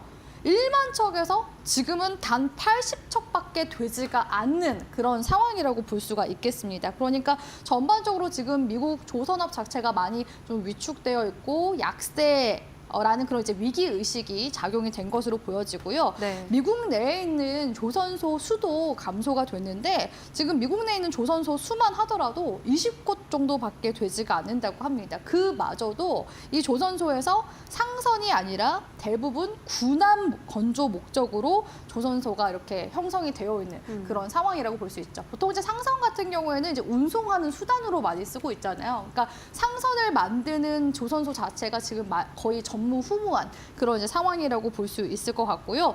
이렇게 이제 미국 쪽에서 초당적으로 이런 선박법을 발의를 한 거에 있어서는 지금 미국이 아직까지는 바이든 행정부 체제로 가고 있잖아요. 네. 그래서 지금 뭐 당장에 그 상원 하원이 뭐 민주당, 공화당 이렇게 지금 되어 있지 공화당으로 지금 다 바뀐 상황은 아니에요. 근데 그런 상황 속에서도 지금 이렇게 연말돼서 선박법이 초당적으로 발의가 됐다라는 것은 당파에 지금 구애받지 않고 향후에도 자국 조선업을 부흥시키기 위한 그런 의지로 해석이 되고 있거든요. 네. 내년 이제 트럼프 정권이 이제 들어서게 되면은 상원과 하원 모두 이제 공화당이 다수당이 지금 차지가 될 거잖아요. 그렇다면 이제 해당 사안을 좀 더 이제 다시 발의를 해서 적극적으로 추진하게 된다면 바로 이제 또 통과가 될 가능성이 높기 때문에 이 부분이 일단은 선박법에 대한 이제 수의 기대감으로 우리 국내 증시에도 강하게 지금 들어와주고 있는 그런 상황이라고 볼 수 있을 것 같고요. 네. 관련 이제 내용에서 우리나라가 한국 쪽에서 수혜받을 수 있는 부분은 크게 두 가지 정도로 지금 전망이 된다라고 볼 수 있을 것 같은데 네. 첫 번째로는 250척 규모의 전략 상선단에 참가할 상선을 새로 수주를 하거나 유지보수 공사를 수주하는 것이라고 지금 이야기가 나오고 있는데 그러니까 이 전략 상선단 그 250척 규모의 그 전략 상선단에 참가를 하려면 선박이 미국에서 건조가 됐거나 일정 자격을 갖춘 외국 건조 선박이어야지 참여가 가능하다라는 겁니다. 그래서 현재 미국 조선소의 생산 역량을 고려하면은 사실상 거의 외국 건조 선박이 반드시 필요한 그런 상황이라고 볼 수 있을 것 같고요. 이런 외국 건조 선박이 전략 상선단에 참가할 수 있는 신청 기한 자체가 2029년도입니다. 그러니까 아직까지 많이 남아있는 그런 상황이죠. 그렇기 때문에 미국 선주들이 당장 내년부터 한국 조선사의 건조 계약을 체결할 가능성이 굉장히 높은 그런 상황이라고 볼 수 있을 것 같고요. 또 이제 두 번째 같은 경우에는 미국에서 상선이라든지 군함 조선소, 기자재 업체 뭐 이런 이제 여러 가지 그 조선업에 있어서 투자를 할 경우에 미국 쪽에서 적격 투자로 지금 분류를 하고 금융이나 이제 고용 쪽에 지원 등을 이제 제공을 한다고 합니다. 그렇다면은 여기서 가장 수혜를 받을 수 있는 곳이 어딘가 이게 가장 관건이 될 것 네. 같은데요. 그 곳들이 지금 몇 군데가 언급이 되고 있는데 대표적으로 HD 한국조선해양 왜냐하면 한국조선해양 같은 경우에도 미국 쪽에 지금 조선소 지금 탐색하고 있는 중이고 네. 투자 규모가 계속 좀 확대가 될 것으로 예상이 되고 있거든요. 근데 더 빠른 것은 올해 미국의 필리 조선소를 인수를 한 하나오션이 가장 크게 지금 수혜를 받을 것이다라는 이야기가 많이 나오고 있어요. 그래서 네. 조선 기업들 중에서 하나오션이 다른 이제 기업들보다 사실 올해 주가상으로 반영이 많이 못된 부분들이 있거든요. 왜냐하면 현장 경쟁력 자체가 좀 약화되는 그런 측면들이 있어서 HMM 쪽에 그 납기 기한 맞춰줘야 되는데 그거 납기 기한도 못 맞춰서 그런 부분들이 좀 많이 우려가 됐었고 노조 파업에 대한 이슈들 때문에 주가가 부양이 되려고 해도 계속 발목을 잡았던 그런 상황이었습니다. 그런데 필리 조선소 인수가 이제 끝났어요. 완전히 다 끝난 상황이기 때문에 여기에서 다목적 훈련함 건조 프로젝트에 참여했었던 그런 이제 이력들도 있기 때문에 이런 이제 부분들에 있어서 당연히 이 하나오션의 필리 조선소에서 만드는 그런 건조 선들이 당연히 수혜받을 수밖에 없는 그런 상황이라고 볼 수 있을 것 같고요. 이 선박법 이슈가 들어왔을 때 하나오션과 하나시스템이 같이 주가가 움직임이 나왔거든요. 그 이유가 필리 조선소 인수 시에 하나오션과 하나시스템이 공동으로 진행했기 때문입니다. 그래서 하나시스템 같은 경우는 방산 쪽에 들어가는 뭐 소프트웨어 시스템 만드는 기업이긴 하지만 이렇게 같이 함께 선박법 관련해서 수혜 기대감이 같이 함께 들어와준 그런 상황이라고 볼 수 있을 것 같고요. 네. 이번 이 필리 조선소 자체가 이 북미 관련해서 어떻게 보면 전략적 거점이 될 수 있을 가능성이 굉장히 높기 때문에 지금 미국 정부로부터도 많은 관심과 지금 지지를 받고 있는 상황이고요. 트럼프 당선인이 그 우리나라 관련해서 미국 MRO 쪽에 협력이 기대가 된다라는 이야기도 직접적으로 했었잖아요. 미국 지금 MRO 사업 부문에 있어서도 하나오션이 올해만 하더라도 바로 이제 2건 정도 수주 계약을 따냈습니다. 내년부터는 이런 수주 계약이 좀 더 본격화될 것으로 기대해 봤을 때 하나오션의 이러한 이제 행보들 당연히 수익 이제 기대감이 강력하게 들어오고 있는 시점이라고 볼 수 있을 것 같고요. 기술적으로도 잠깐 흐름 한번 보도록 할 텐데 네. 지금 현재 구간에서는 11월 이제 전고점 구간대까지 거의 올라와준 상황이거든요. 이 구간대 이제 돌파하게 된다면 작년 이제 최고가 구간인 44,000원 구간대까지는 시세가 계속해서 좀 탄력성 있게 나와줘요. 그러니까 우상향 추세로 추세 매매 관점으로 보시면 좋을 것 같아요. 그래서 44,000원 구간대 목표가 잡아드리도록 할 거고요. 손절가 같은 경우에는 이제 추세 매매 관점으로 단기 매매하시는 분들 참고하시라고 35,000원 구간대 단기 손절가 마이너스 한 10% 내외 구간으로 손절가 잡아드리도록 하겠습니다.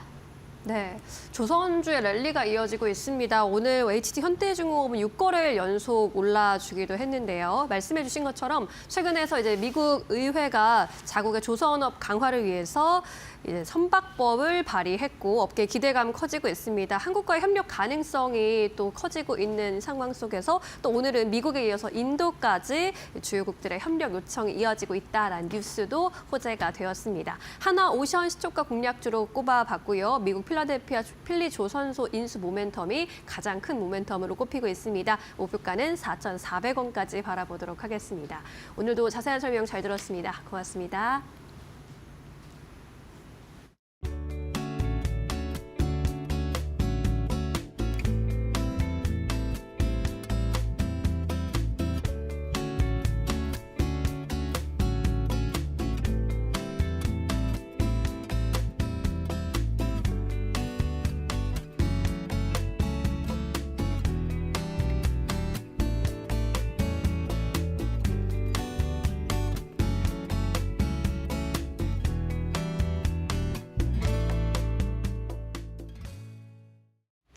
네, 오늘 저희가 준비한 소식은 여기까지입니다. 내일도 저희는 2시에 다시 찾아뵙겠습니다. 네, 시청해주신 여러분 모두 고맙습니다.